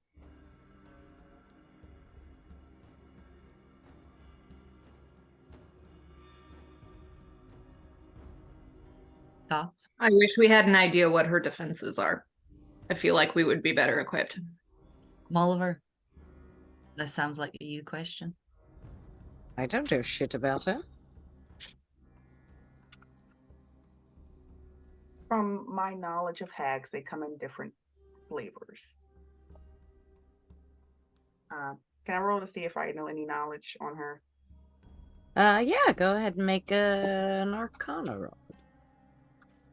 Can I support her in this? Yeah, you can have it with advantage. I'm just not gonna roll tonight. I got a 1 and a 6. Nope. I was gonna say, can I roll separate? But I'm like, yeah, nothing comes in mind. I mean, we know about her lightning power thing. Mm-hmm. And she clearly has some way of scrying on us, knowing about our movements, our actions while we're here, at least. Well, and maybe we should, if we have the gist of that, let's jump into our story then. Mm-hmm.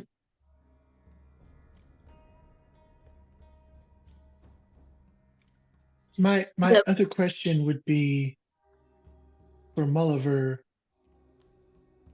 Yes, how darling. quickly, if forces were to come through them from the mine through the well, how Mhm. quickly does that travel actually take? It's instantaneous. Because my only other thought would be if we got to where we're going now and getting close, Mhm. if Mulliver were to go back to the mine and rally the troops, use that entrance while we're doing our hi, We nice have to the meet you, here's our troops. play. Yeah, the troops are rallied. We have the troops right now. Yeah. Do we have a way? Right, but I was meaning to do as a diversion of sorts so that we're not all Ah. walking through the front door at the same time. Not a Well- bad idea. Almeric, you have your message. You can send the messages, right? To Happy Taconite, kitty. yes. Not more broadly. Mm. Unless Nox brought the other part of our stone back to us. We've got 2 stones that can allow communication, but one went with Will and Nox somewhere else.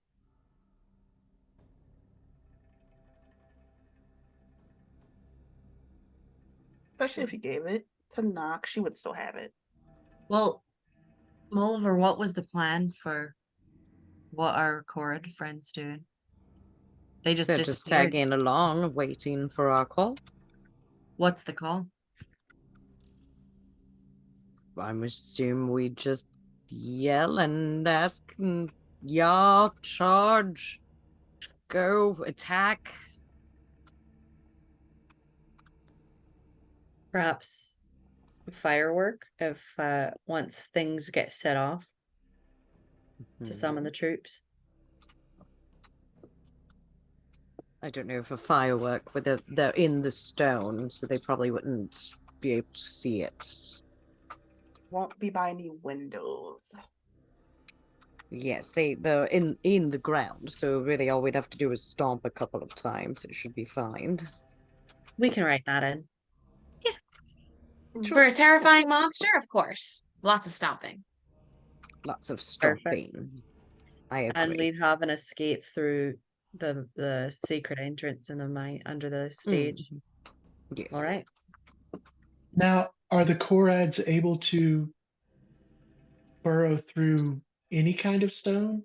Like, could they burrow into the castle itself? Or are they going to have to come out outside and then come in? I assume they can appear in the castle itself, considering it's all made of stone as well.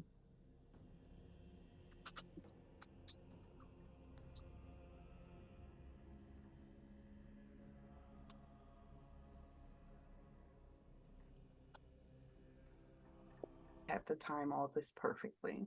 Mm-hmm. It reminds me of the story called The Rising Shadow. This play we're trying to write. Oh yes. It's there's a couple adventurers who come across an artifact that after an earthquake, and suddenly they're all plagued by these horrible nightmares, and as they travel, the kingdom around them is being plagued by these nightmares of this shadow demon. Amy, would I have any idea what shadow demon? Can might make know what shadow demon. an intelligence check. Religion? Intelligence. That is a 2 plus. Pretty smart, aren't I? That's my intelligence score. 18. 18.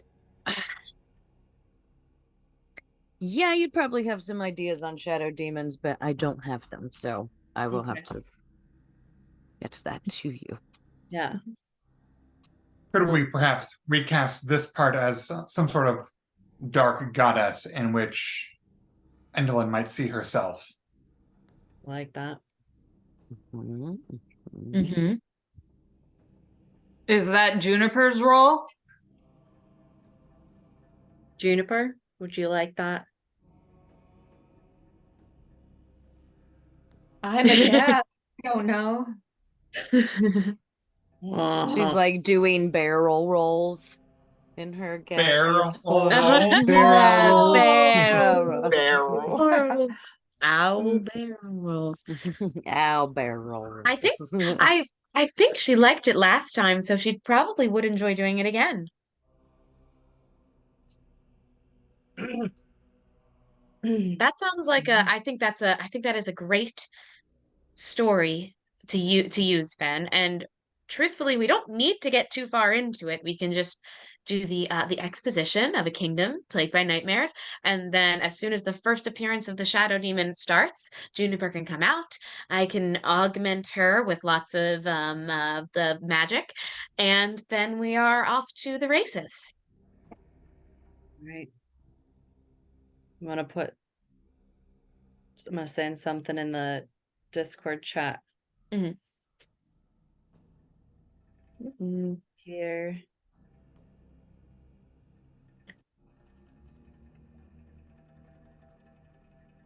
So this way we can pretend that I've got notes in my book. Mhm. Put that in the Undeciders. Duh. I can only do part of it.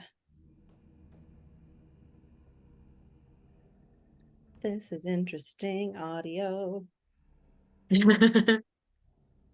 Oh, wow. Oh, amazing. There we go. That's a lot of shit. Right. Oh, wow. So, but it gives us bones to work with.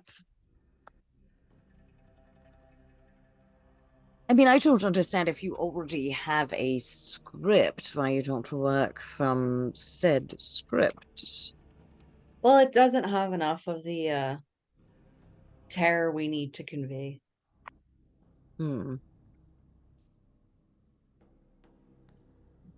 The point is to really get on stage and then kick ass, right? So, Yes. honestly, is it really going to matter after the first few minutes? We could just go and, improv. I did some of that in college. Aye. There's an improv group at Quartermain. There used to be. It disbanded after one too many raucous parties. I think I've heard about them before. I think I think Fen, if you can tell me like the bare bones of it, I can write out like an outline that we can all have, and we can all go off of that for a few moments until again the shadow appears, and we start kicking ass, as Mulliver said. I was quoted. No, that's good.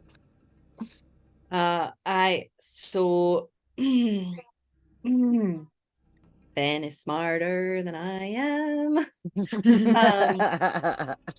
So they find this artifact, and initially they're excited about this find, and but then the nightmares start, and one of them, Alaric, is they all are suffering from these nightmares, but Alaric hears whisperings of in his mind that begins to twist his mind and soul towards darkness, and those around him become suspicious of him. And their group begins to break up. There's dissent amongst them. I do like a good bit of dissent. When perhaps them all going their separate ways, well, they all become. That could be a part where we could disperse. Well, they all become paranoid of each other and become suspicious. Their group fractures, and as the fracturing happens, they confront Alaric, Mhm. and from this, could awaken the shadow demon Mm-hmm. and Which is unleash the Juniper. abyss within. Juniper. Juniper is the shadow demon. Mm-hmm. Okay, all right. It's Xyloth. Okay. Xyloth is what I'm calling him. I can Xyloth. fill it later. You can fill it Yes, later. Xyloth works. It's stories from your co-op. Aye, that's right. That's right. Yeah. Mhm. Uh-huh. I've played D&D before. This is all fucking up, you guys. Well, again, I am about to be out of time for this form. So does anybody see somewhere or we would like to make camp? Got about 30 minutes left Of what? of this spell The that's spell. allowing us to travel like this. Oh, are Do we I still see traveling? anything? Hey, look, I am Yeah. a ghost. Look. Ooh. Ooh. Do I see I do this anything a that lot. looks like a good place to make camp? Make a survival check. Oh, Okay. yes, we'll do survival. Favored terrain, you're in the mountains. Yeah.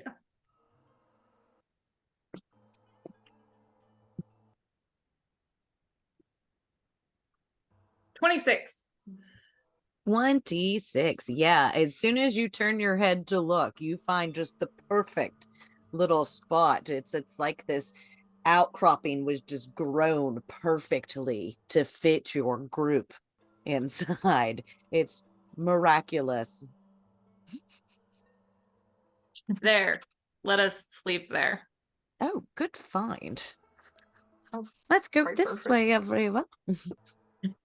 Moving you all back down into your corporeal forms. Big word.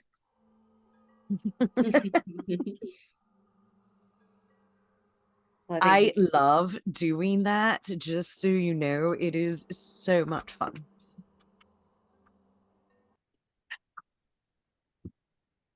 I think you two need a rest.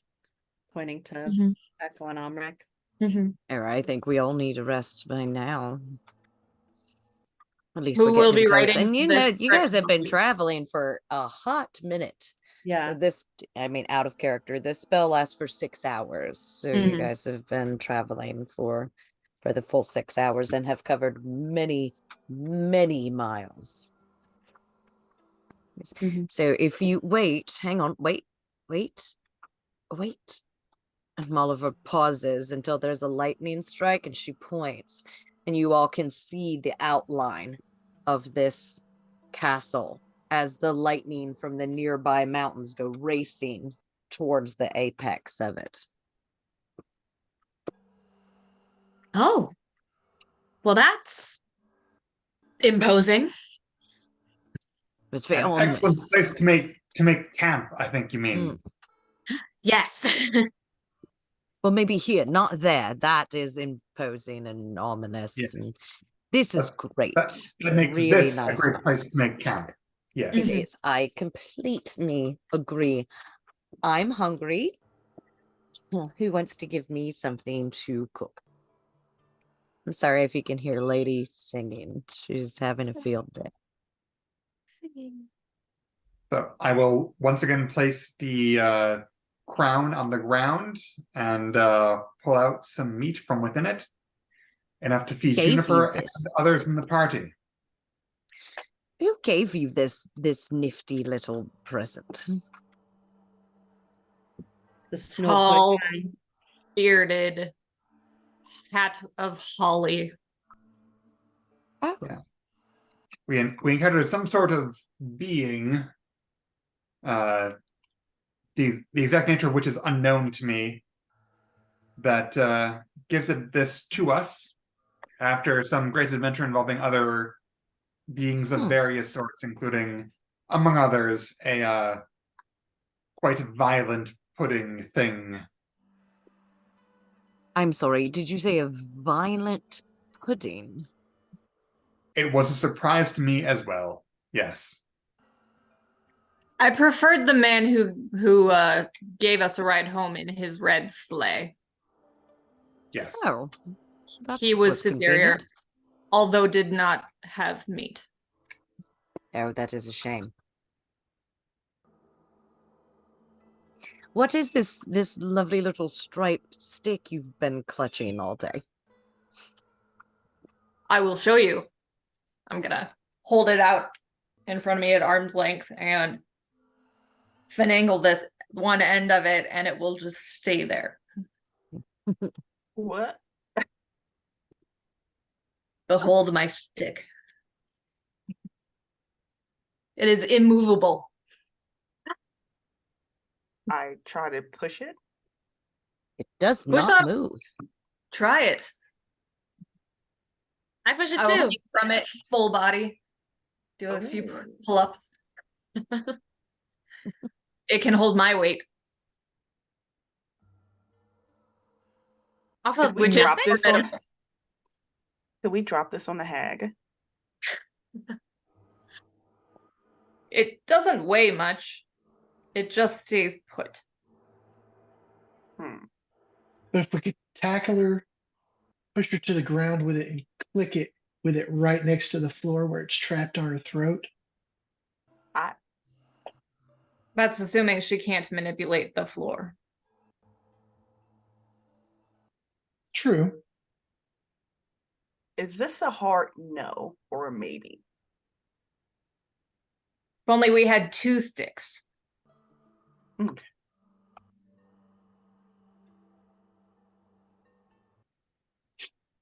It is a shame. I have a stick. Would it I'm hold going to grab Echo's it from weight? you and throw it on the ground. No. I don't know that I'd let go of it. I will forcibly stick. attempt to take it. What do you need the stick for? Why You are said we you had a fighting over stick. sticks?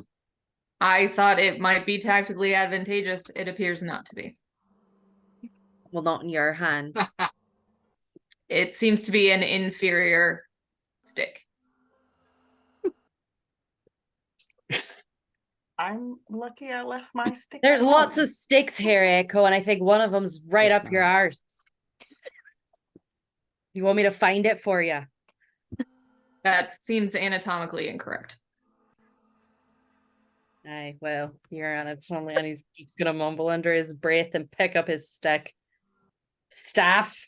Staff. And then I'm gonna like pet my staff. Whisper, she doesn't mean it. I'm gonna sidle up to Ree. Do I have an arse? Oh, that's a wonderful question that I think you should investigate on your own. Very well. Normally, I'd offer to help you, but for most people, an arse is a very personal thing, and I don't think that I think you should find that on your own. Understood. But it is quite possible that you have several stick-like things inside of you holding you up. Gonna tap on my chest. You hear the echo thud. Or maybe not. Fen meant it in more of a rhetorical way anyway. As an insult. A little Aye, bit. there you go. Quick, aren't you? And then Very well. And then we'll wink at Echo because he doesn't really care. There's a little bit. But he's a Go little get in my person. crystals. Echo entirely go get my unfazed by crystals. this, just learning not everything is literal.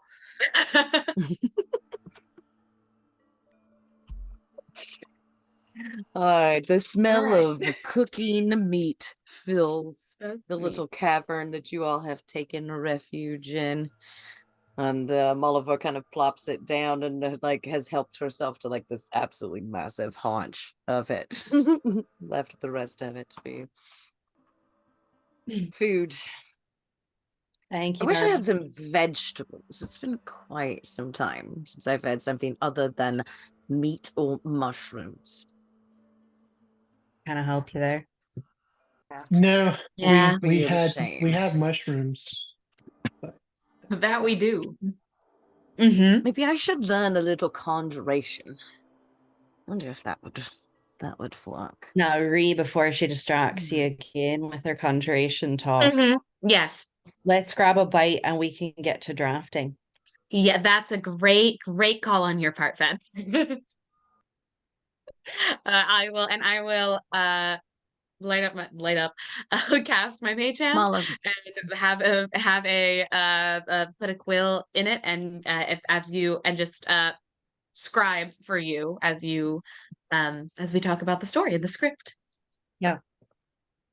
Great. So, well, I gave you the bones of it, so Mhm. we need a cast. We have Alaric, Mhm. and Alaric, is the one who is being his mind's being twisted, Mhm. and then eventually Xyloth will emerge. Mhm.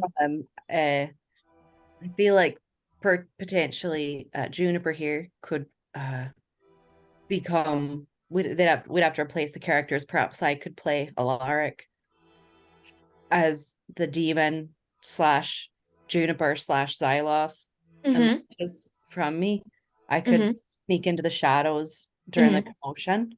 That'd Mhm. be a good plot device to make use of. And then the other two or three. How many of us are there acting? I think Dash. as many as we need. Are we all acting? Are we all on the stage? I have I would no advise idea. not. Oliver, you want to roll? Yeah, I was born for this kind of shit. Right. All right, and Ree, you're behind the scenes. Yes, please. Dash, you're on the scene. Amric. I will be where you need me. All right. Knox. Okay. So we have 5. Echo as the stage for you, my friend. Really. I don't know. I'm asking. I'm trying not to be presumptuous here. I am unfamiliar with feigning things. Understood. Do you want to be our device, our artifact? That was rude. I'm rescinding that. I'm mainly good for keeping you all quiet, wrangled, and shooting things. Wonderful. Perhaps you can assist with lighting, I assume, or curtains or something during the activity. I also Yeah, could use some skills to check below the stage, move about during the show. a stagehand, if you will. Lovely. Mm-hmm. Sure.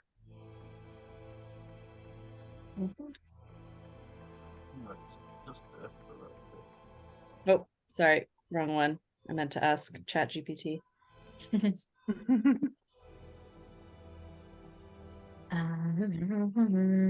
Marie, what do you got?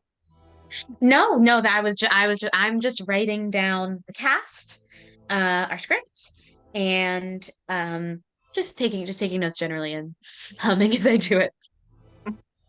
And just tell me what I'm doing so that I can go to sleep. I've used quite a bit of my magic today, so I'm going to nod off. You do that. We'll let I you do know the creative things. in the morning. Great.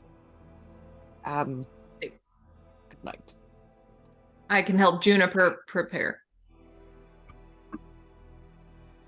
Well, you Yes. need a full rest, don't you? That would be ideal Okay. for optimal performance tomorrow. Whatever tomorrow is. And no one has caught sight of Endai yet. He's around somewhere. Okay. He was in the magic spell. He's with us somewhere. I think, Okay. yeah, I think I heard his little coin trick clink on the ground once or twice. Well, good And to know best that to he's give him a fine. clear role in the play so as to minimize the chance of unexpected behavior. I strongly agree. Me too. From back in further back in the cabin. Keep him occupied. Maybe I'll even offer him one of these and I'll pull out some candy I have from the goblin market that nobody knew I had. If he promises to be good. But I tuck it away back in my bag.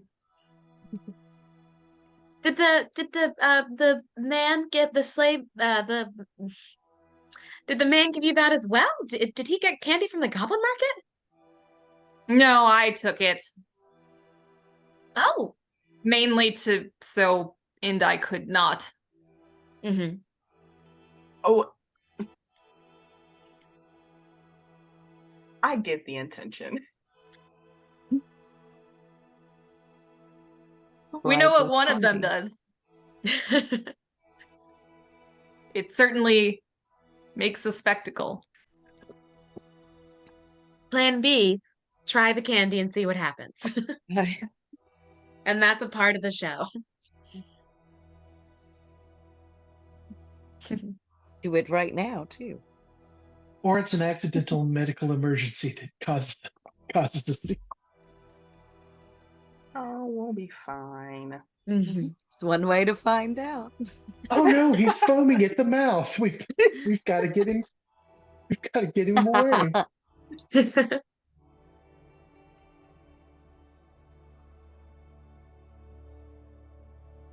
All right. All right. So you all sped the evening composing your script. Mm-hmm. I will take a sentry's rest Excellent. after I believe Juniper is fully prepared for her role. Excellent. She shows amazing natural affinity for the stage. Oh. A graceful presence. And before I fully lapse into unconsciousness, I will spend some time, as is my way, reflecting on those who have experienced difficulty. In this particular case, I will reflect on Molliver and the time that she has spent in her role supporting the Brigandox and elsewhere, since I suspect that this is not her original goal. So reflecting on that and what it has been like for her to spend this time supporting the Brigandox. Oh. I love that. Anything else before you all settle in for the evening? Nope, not for me. Okay. We will also You've- spend time before she goes to bed thinking about Mulliver, but in a different way. But doesn't say anything about it.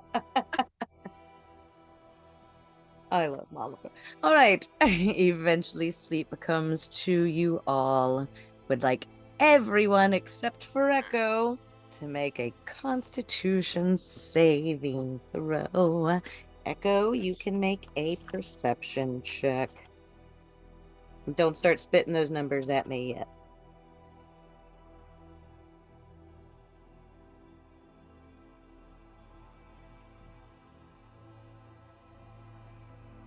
Oh yeah, I've got to write down how many rolls and I'll have to make too.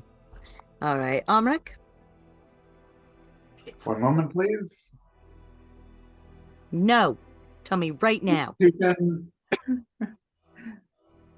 That is an 8. You For me. Ree. 17. Thank you. Does not hear Dash. 5. Finn. 8.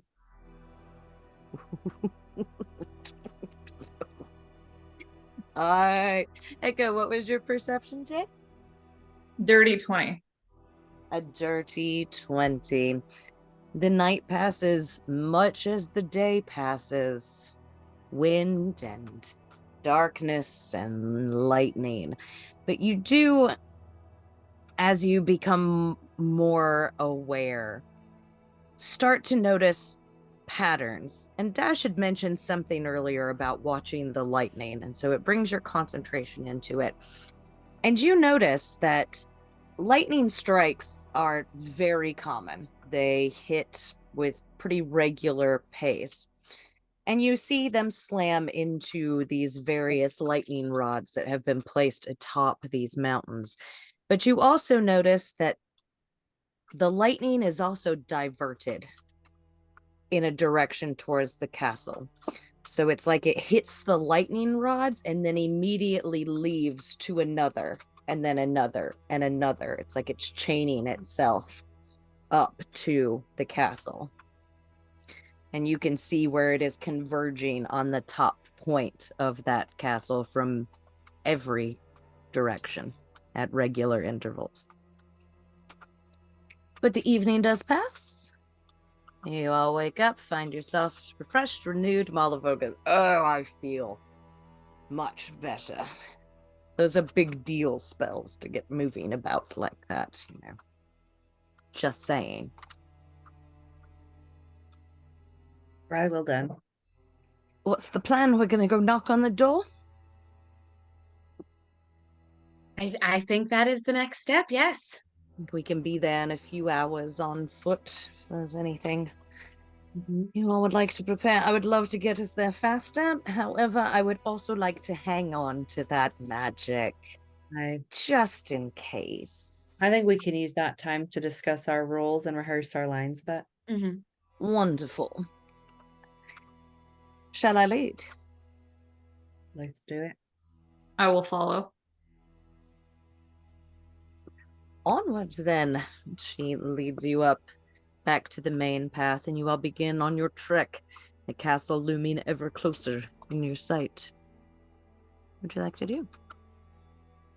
I'm gonna type in the names into our chat here because I'm not gonna be able to remember it verbally, so I have to write it down.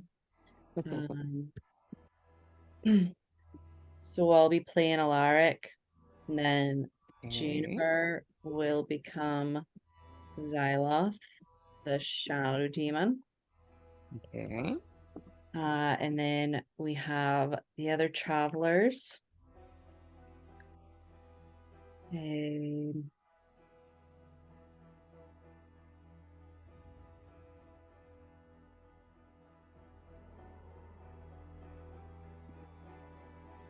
Lady is being very mouthy tonight. I'm very sorry if you can hear her. She gets loud. I wish I could hear. Yeah, I know. Yeah, I was to hear her singing. Yeah. She gets mouthy sometimes. Same. Same. Yeah.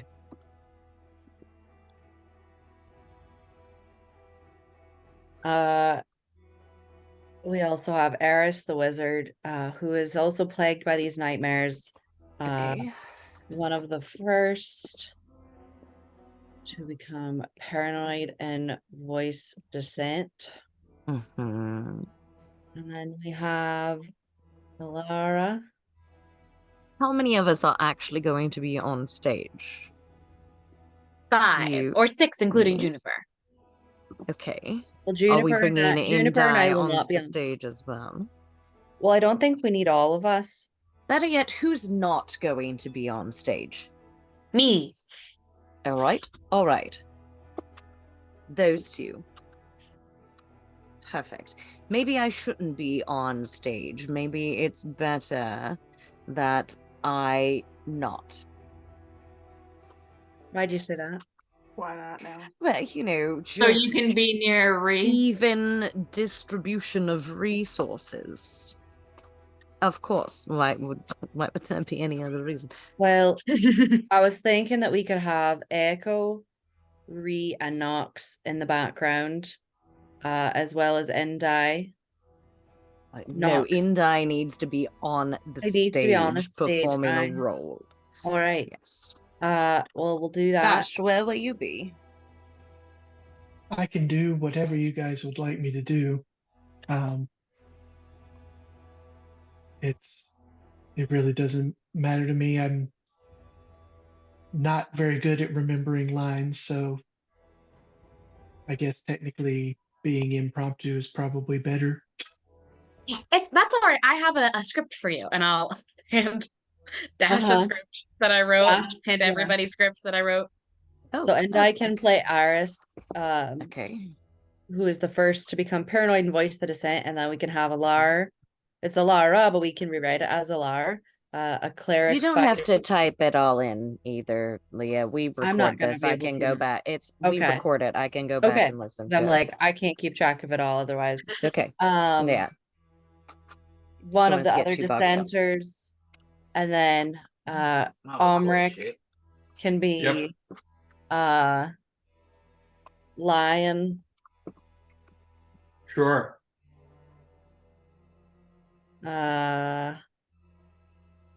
Who is another wizard. Lots of wizards. We're Okay. wizards and scholars. In this play, they're adventurers. I don't know, you guys. I don't know.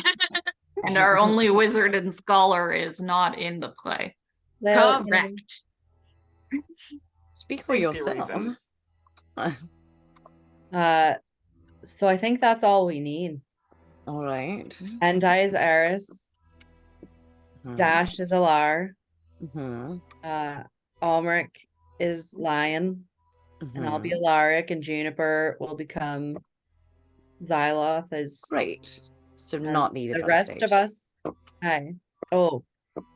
Yeah, Great. and then do you have any that's wonderful. magical powers, Oliver? I mean, Do like, I could you do have the- any- I mean, you have the magical. I mean, like, specifically, like the kind of powers, like illusion, and like you can do the magic-y Probably. elemental thing to give you part of the, so you Yeah. can help create the atmosphere and. Yes, I can do all of that. I can create scents and sights and lights and noises and Perfect.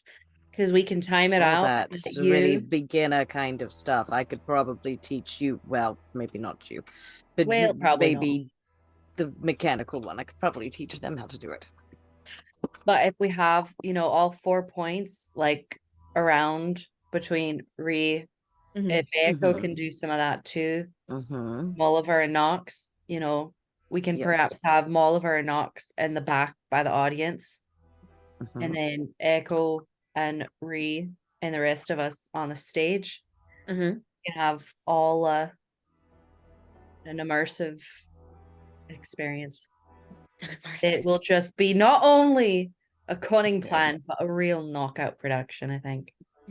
Fen, I think when we're through with this, you should really consider work in the theater. You've been doing this is a great production, or so it sounds. I'm no actor, but I'm a hell of a writer. Yeah, and director. Oh, thank you. Hey.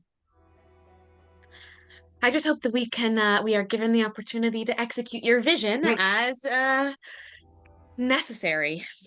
I hope so too. We're working in less than ideal conditions here, but I have faith. Echo has since drawn their bow just because they're nearing the castle. And then the rest of us going over our lines. Okay. Right, you guys all travel onward. Quit taking that from me, you little shit. Pardon me while I change screens. Trying to take my stuff. Okay. You travel onward, and after another hour or so, you see the castle looming above you. Let me gotta scroll back up. It is an ominous gray citadel that's hewn out of the mountaintop. The path leading up to it does appear to be winding and precipitous. Wind swirls around its towers, and ravens cluster and caw in its granite nooks. A crooked finger of lightning strikes a metal rod protruding from the topmost spire, and the sound of applause drifts over the citadel's battlements. The mountain path you are on ends at a spiral staircase that climbs at least 60 feet up to a balcony made of weathered gray stone. Where's the applause coming from? Above? All around? From somewhere above you. Should we climb up? I'm gonna whisper it. Well, yeah, that's the front door. We should definitely, if that's, we're just going in. Hi, right? Are we ready for this? Who is actually approaching? I'm feeling bold. I have Feeling- the invitation, so I can go as well. I'd approach as well. I will come I too. was just wondering who was going to make the initial hellos at the Oh. door. I assume that we're all going to climb Look at up. Ree. Yeah, You'll- you'll Rhea, spoke this first. person is Go a first, lot more I will watch charismatic. them. Sorry. Bree and Amric should go first, and I will follow. Bree and Amric. Hi. Happy to do so. Eventually, I would love to discuss how I got relegated to being the charismatic one. I mean, you very obviously Look are. around. Look around at this bunch. Uh, you're Speak right. for yourself. You got this. And Fen's gonna Right. take one hand and pat on Ree's shoulder and just like, you've got this. You're Of gonna reach my course shoulder. you got it. Well, just like pat, just like like a chumly grip, like, yeah, psyching you up. I Oh, will no, be no. right next to you. And here, take this. And she reaches out and just grabs your hand and casts guidance on you. Oh, Oh, thank you. what's it look like?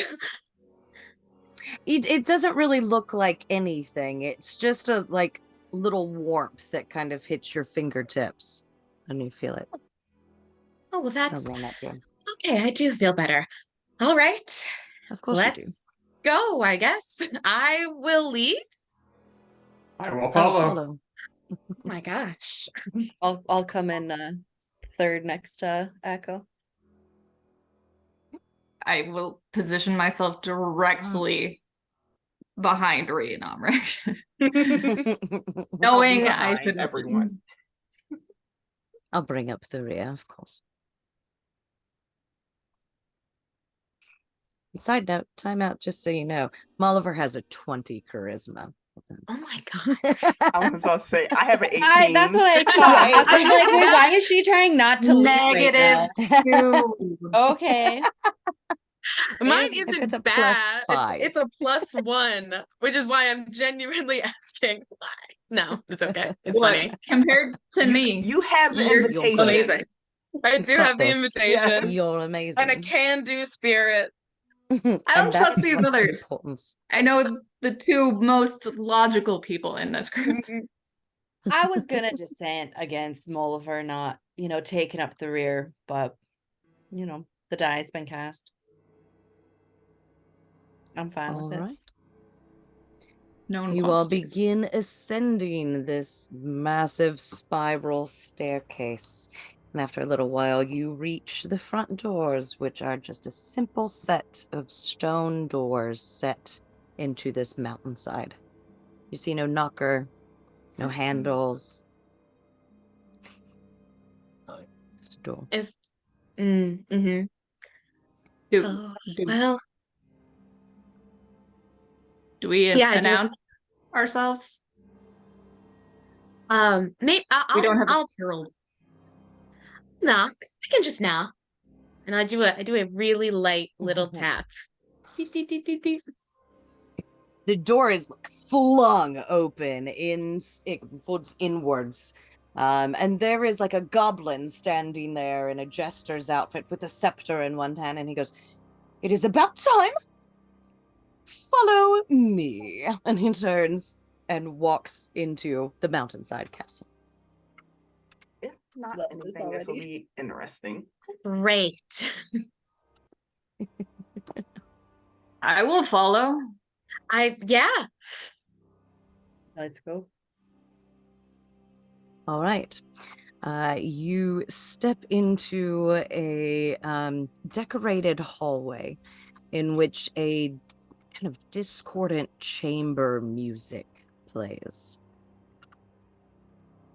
There is excuse me. At the north end of the corridor hangs a thick black curtain. Are we going towards it? It's nothing really else. You don't see the goblin anymore. He like walked in and is gone. Oh. Excuse me, sir? Hello? Where are we supposed to go? The curtain kind of like sweeps open and he goes, "This way." Right. Yes. Thank you. Stop, And stop. I'll hurriedly walk. Oh, yeah. Okay. Clutching my staff. Right. You all make your way down and push through the curtain. Yes. Mhm. So, Joyce, we do Yes. see. There's nothing else that we see. There's nothing else that you see. Mm. Okay. Mm-hmm. All right. Stepping through the parted black curtains, you step into an open-air amphitheater that is carved from the slope of the mountaintop. Short, cloaked figures sit on tiered stone benches facing the stage. Enclosing the stage are 10-foot-high stone walls above which you can see the stormy sky. A team of masked goblins is preparing the stage for a play while costumed actors huddle in the wings and recite lines. Lighting is provided by an intricate overhead contraption upon which several more masked goblins are perched. The sounds of chains clanking and gears turning can be heard coming from somewhere under the mountaintop. The goblin in the jester's outfit taps his scepter on the floor to get your attention and says, "To impress the dame of unhappy endings, you need to perform a tragedy. Something gruesome, depressing, and darkly humorous. I have just the play." And a rolled up script like suddenly appears in his hand. "Normally, we would have several hours to prepare, but alas, time is of the essence. Since you don't have time to memorize all the lines, we'll need to improvise." He Actually, tosses. we've prepared something of our own that we think she might enjoy. "You're adorable, Andrew." "Worry not. I'll feed you lines from the wings if you get stuck. Come with me, come with me." What's the And he play? takes Oh, off across did the he not? amphitheater. Did he not understand what we said? He did. I think he just chose not to hear it. Aren't you He's like curious? scuttling away across I'm the going to amphitheater from you. fully look around to see points of ingress, exits, Mhm. count thing. number of cloaked figures. Make a perception check for me. I'm gonna. What's the play? Oh, he is scuttling. He is already taking off across the space from you. Can just wing it. I'm gonna like we planned. look to the others really quick and say, the plan is still the plan. We can still make this work. 19. 19. There are multiple points of ingress and egress. It is an open air amphitheater, so the entire thing is exposed to the sky. But taking a look around, you can see a set of 4 theater boxes placed very up high on the towers that still rise above you. Do we see Does the this look a lot like the map we have? It does look a lot like the map that you have. It's amazing. do we see the hag?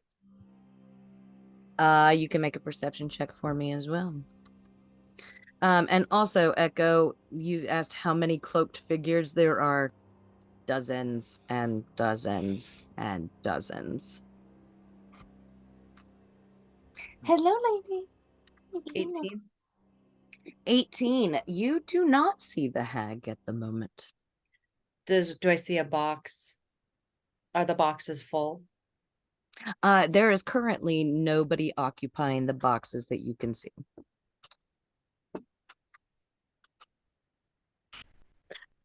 Do I see looking around, do I see anything that resembles the machine that was described to us from Fenn's book? You can make an insight check. Okay. Come on, lady. Come on. Can't walk on my keyboard. 15. 15.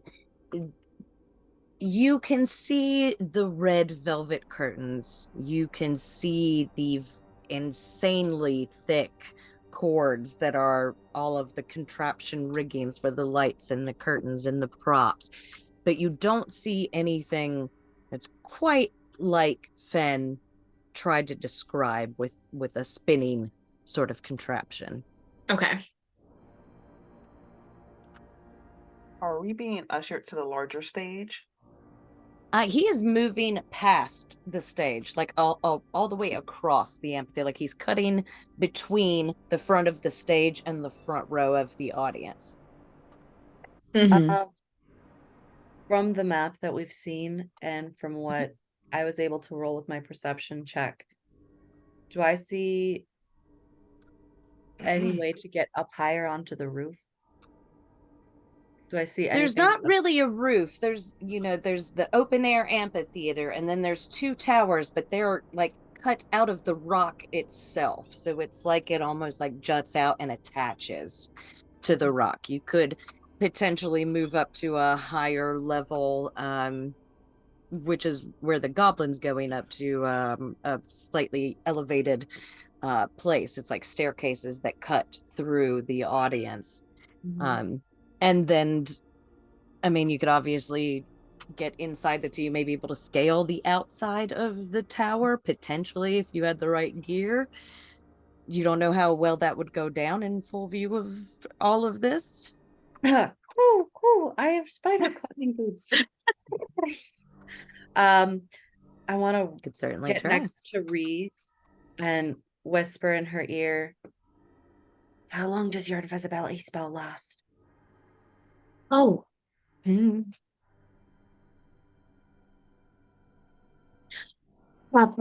can last up to an hour if I keep focusing on it. And then just nod and keep walking with everybody. We're following the goblin, right? I don't know. Bolivar has kind of like stepped through you, and he's like, "What are you doing?" Yes. I'm gonna whisper She to has trying started to- walking. I'm trying to herd the cats that are the Undeciders.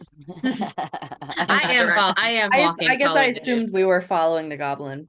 But I they keep looking around and talking and don't look so I'm obvious. gonna whisper to It's a new space. It's not that, New space. we're in awe. What? You all continue to cross behind Molliver, who is trailing behind the goblin, who has stepped through a door, kind of up high and what would be stage right. You know your stage dimensions. And you step through a door, and you are stepping into a space that is absolutely strewn and scattered with various props and costumes. There seems to be no order to the place, but the goblin is like digging through this stuff and just chucking various things behind him. He hears you comes in and he turns around and he goes, You, and he points to you, Nox, and he goes, Drunken Satyr. Yes, yes, that is the one. And you, and he points to you, Armoric. I've got to scroll to find my fucking thing again. You? Failed magician. He turns to you, Echo, and he goes, You could be the nervous apothecary. He turns to Vic, and he goes, how about the foolish minstrel? Yes, that's the one. Dash, he turns to you, and he goes, you could be the mean-spirited servant. Yes, and you can be the cowardly noble. Yes, I find this perfect. Feel free to explore the space. Use whatever you may need for your roles. We start in 10 minutes. And he steps out of the room. Okay, I have some concerns now. Is that how theaters work? Is that how I- people get cast in plays? Apparently. This is a chaotic nightmare. Yeah, But Nox, what are Juniper your- wasn't given a role. She can play mine. Oh, I forgot about Molliver as well. You But are Indai the- needs a role. Indai needs a role. Yes, he's not here though. He turns to Molliver and he goes, You, the high and mighty princess. Yes, yes, I believe that's a good one. And you, you be the talking pumpkin, pointing to Indai. We begin it then. He steps out of the... okay. Concerns. Let's talk about this. What the fuck is? Oh, Well, I've never met an apothecary. Are they often nervous? I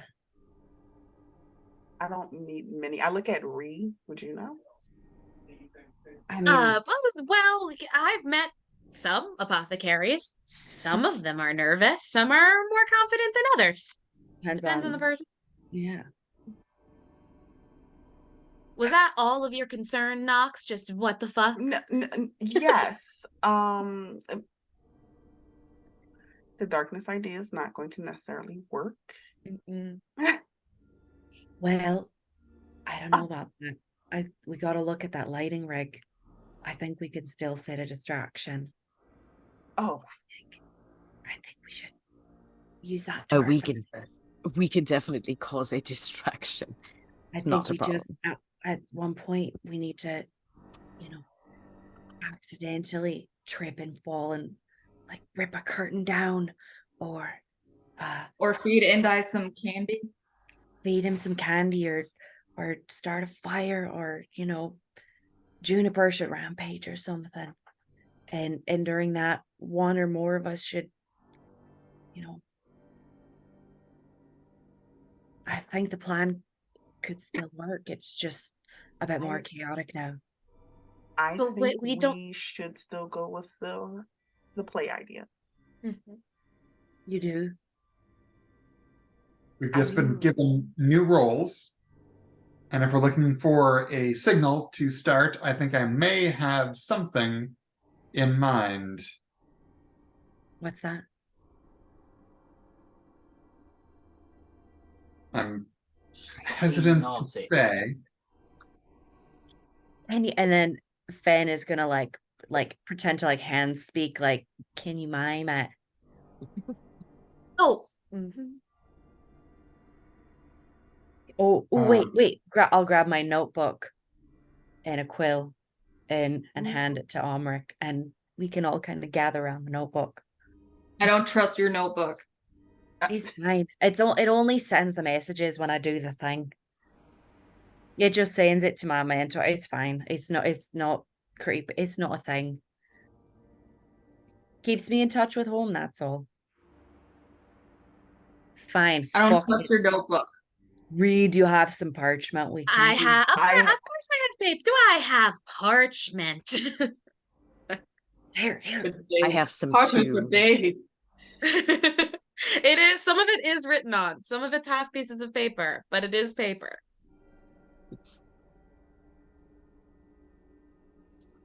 Hand the quill to Omric. What are we writing for? He doesn't want to say the thing In out loud. case. Does he want to write it either? It's why are we whispering? This is I don't know. I don't Honestly, really think it matters if we write it or say it. I mean, she's watching, she's listening. She's Yeah. not completely. We might as omniscient. well go on stage and do the thing because she's aware of it anyway. Omric will we know when we see it. Yes, and the show must go on. Let's get costumed. Must it? sure. I want to find the most extravagant noble robes I can find then. And I'm keeping them. You can find some pretty extravagant, noble robes in there. It's actually quite a bit of well-made props and This is actually- costumes. Yeah. I'll find some satyr pants and a large shirt to go over my armor because that's not coming off.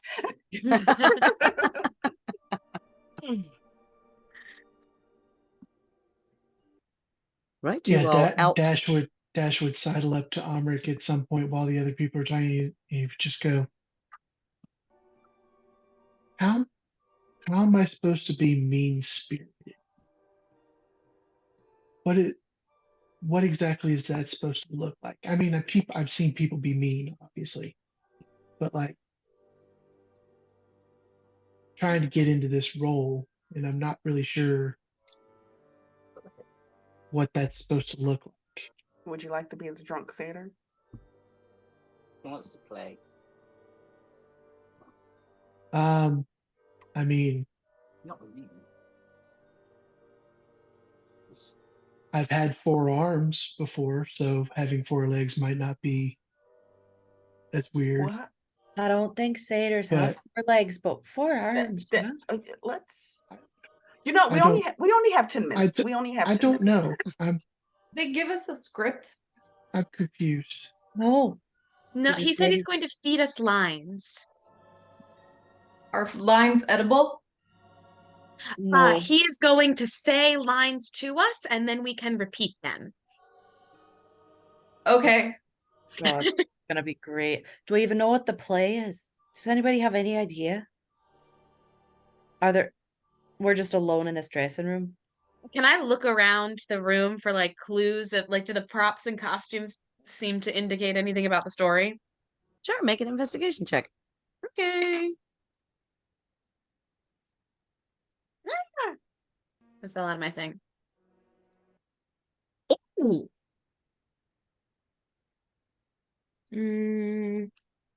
That's good. But I just don't know my investigation. 26. 26. Yeah, I mean, there's a lot of stuff in here. There's like a 3-foot high plaster pedestal that's got a small leering gargoyle on it. There is a small wooden cradle that has a baby goblin doll in it. And the one thing that really catches your attention is like this absolutely gorgeous gilded throne with a red velvet seat cushion. Oh. Well, this is very nice. Why isn't this on the stage? Do you I think say she's gonna out loud. sit in it? Do you think she's gonna sit in it? Is she in the bloody play? Maybe. All right, and just double check. We are going with their impromptu lines. I guess. Unless anyone else has any better ideas. He My was masterpiece will not see the stage today. It's was really fine. well I'm done. fine with it. I'm totally fine with it. Maybe if we do a really great performance, we can convince her to do an encore. We could ask her in the beginning.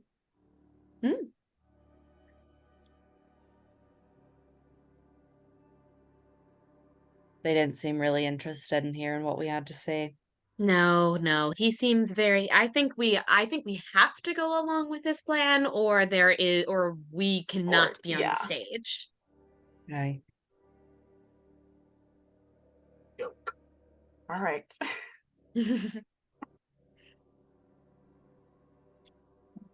All right. You all outfit yourselves to the best of your abilities and arm yourselves with whatever props you would like to have. Before the door opens up once again, and he goes, "It is time. Follow me to the stage." I want to Eldritch Blast him so bad. I've got my short sword tucked on my back under my fancy noble robes. Okay. I have put a hat on. And my staff too. What kind of a hat?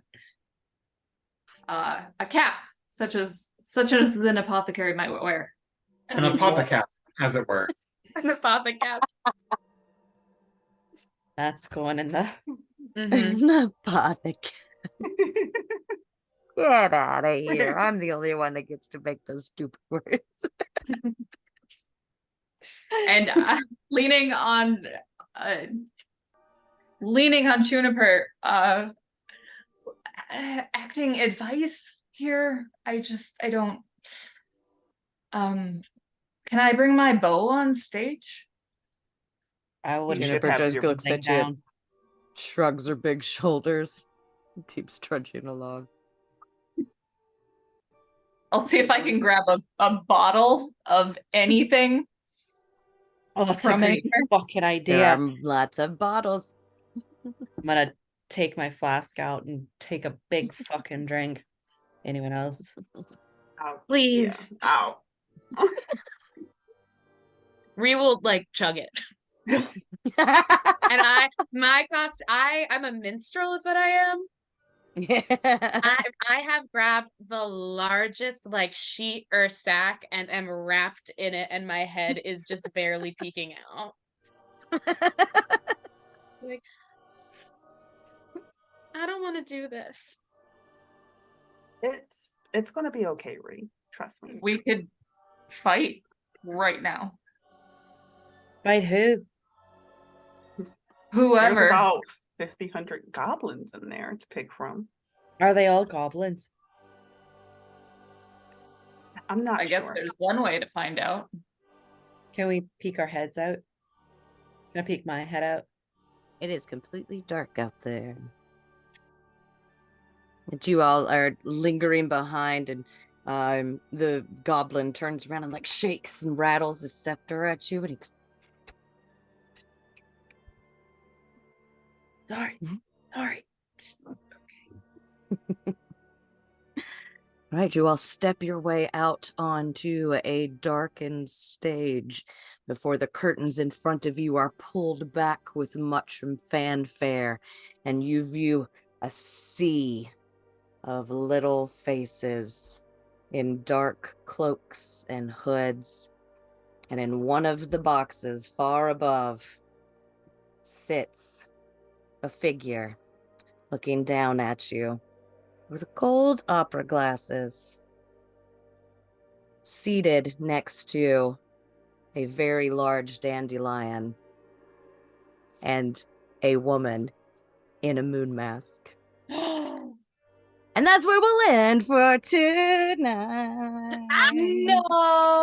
What the fuck, Amy? Yes. But he was We gonna made teach it. me how to surf. He still might. It might be a captive situation. He still might. I do love Forcible cliffhangers. Who doesn't love a cliffhanger? That's the point Facts. of a cliffhanger. And if I leave it there, that means I get to make Dika come back at least one more time. Just stay forever, Dika. Just stay forever and play for years with us. It's I will always come. yes. I will come back love having anytime you. you want me to. Oh, It's fun don't popping say in that. randomly. Don't say and- that, friend. Pop in, that cause was fair. chaos, Fuck off. Pop out. It's wonderful to have you here with us, Tika. Thank you so much. It's wonderful to have all of you here with me. I love this game. So let's dive into our stars and wishes for the evening. I'll change the music to something a little less creepy zone. Fae music. So let's see. I guess I'm going to start tonight. Man, I was having like such a good time that like I didn't write anything down because I absolutely love listening to you guys and like the crazy things that y'all come up with. I'm just like, yeah, cool. Let's keep that rolling. I let you just giving me more ammunition. So let's see. My stars this evening. Oh man.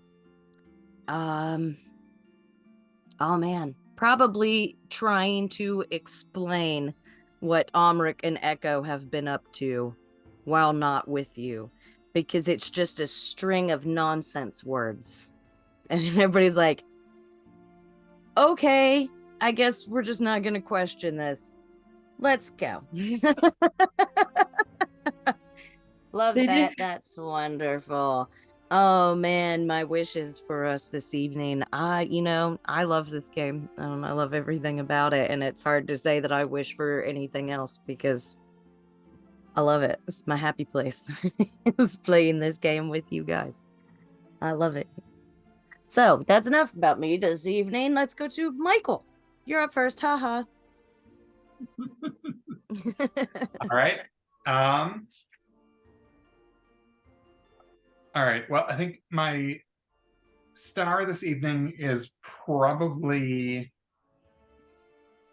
Ben feeling as comfortable as he is / as Leah is, like taking a leading role in the group. For someone who is new as of a few sessions ago, like to be that engaged and active is really cool. So very much a fan of that. And as for a wish, I'm just looking forward to having the entire group plus Dika all together again in an upcoming session, and think that'll be fun. Me too. Thank you, Michael. TK. Yeah, my star, I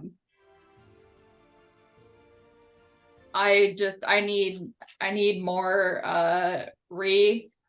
flirting or not flirting. This is my latest OTP with Oliver. Plus Echo loves love. So So cute. I'm very excited for Echo to hopefully watch romance unfold. As far as wishes,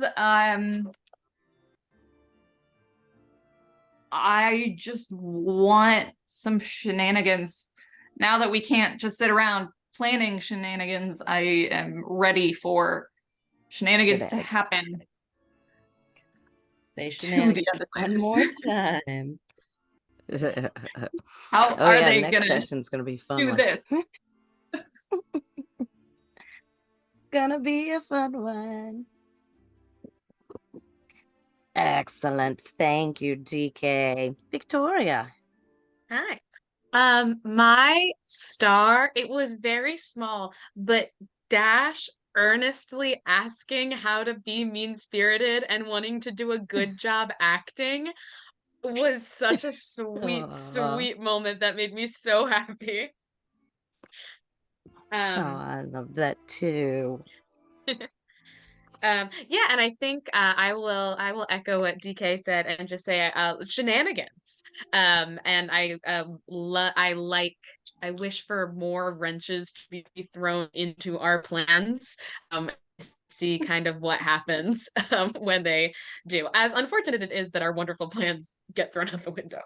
I love throwing wrenches in plans. I'm like, yes, keep plotting chaos.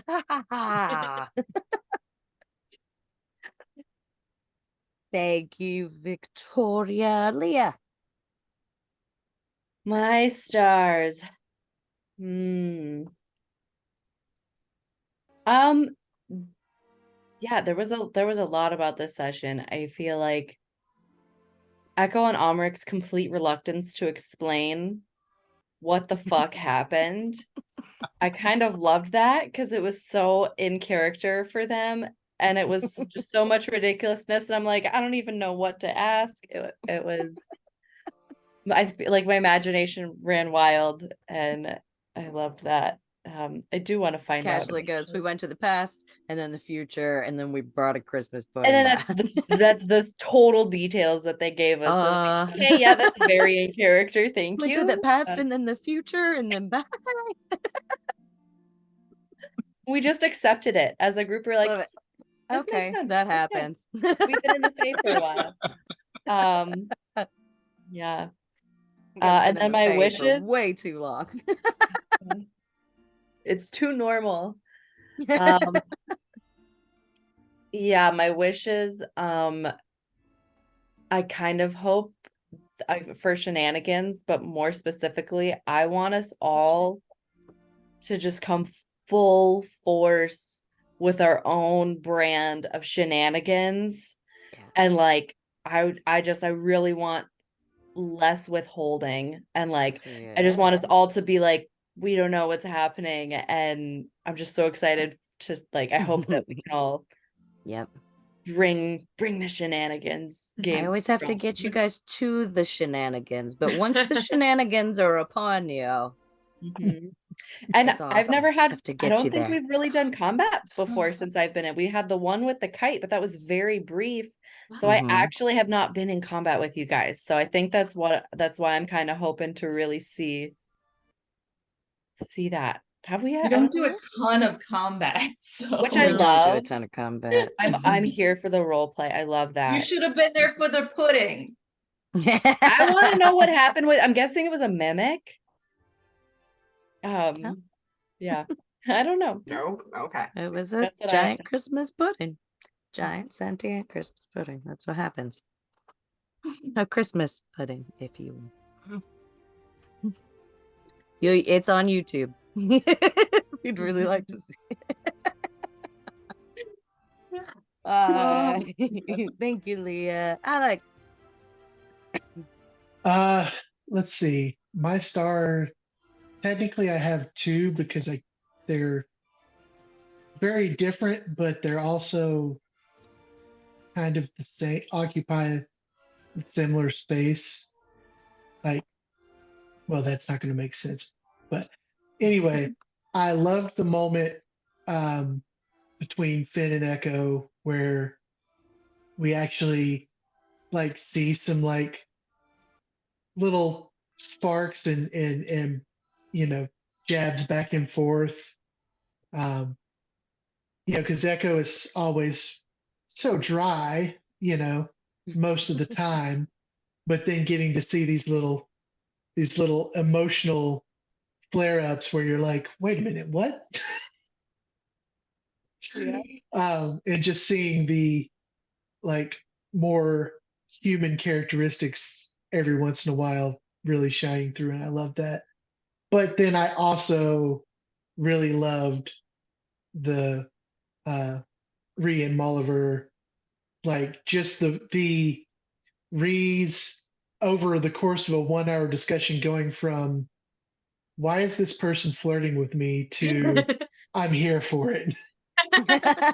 You know, was just really, that was really great to see. And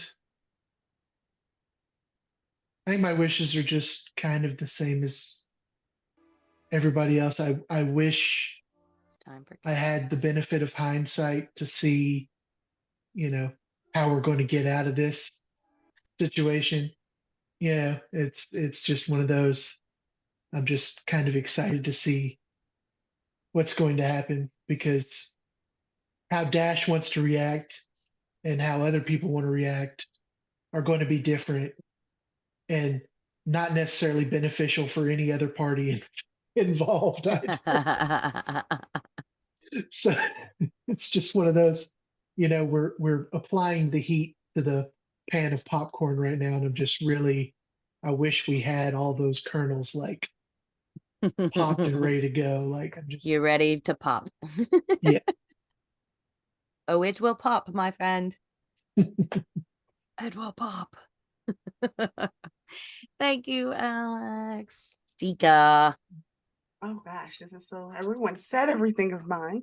But I'll have to give it to when Ree found out that she actually liked someone. That was a adorable conversation and discovery. And I will forever, Knox hated it, but I will forever hold it in my heart. It's just so adorable, so sweet. So that was definitely my star moment. Wishes is yes, more hijinks, more shenanigans, a more moment, and maybe we might even be able to perform the play that Finn and Ree worked so hard on.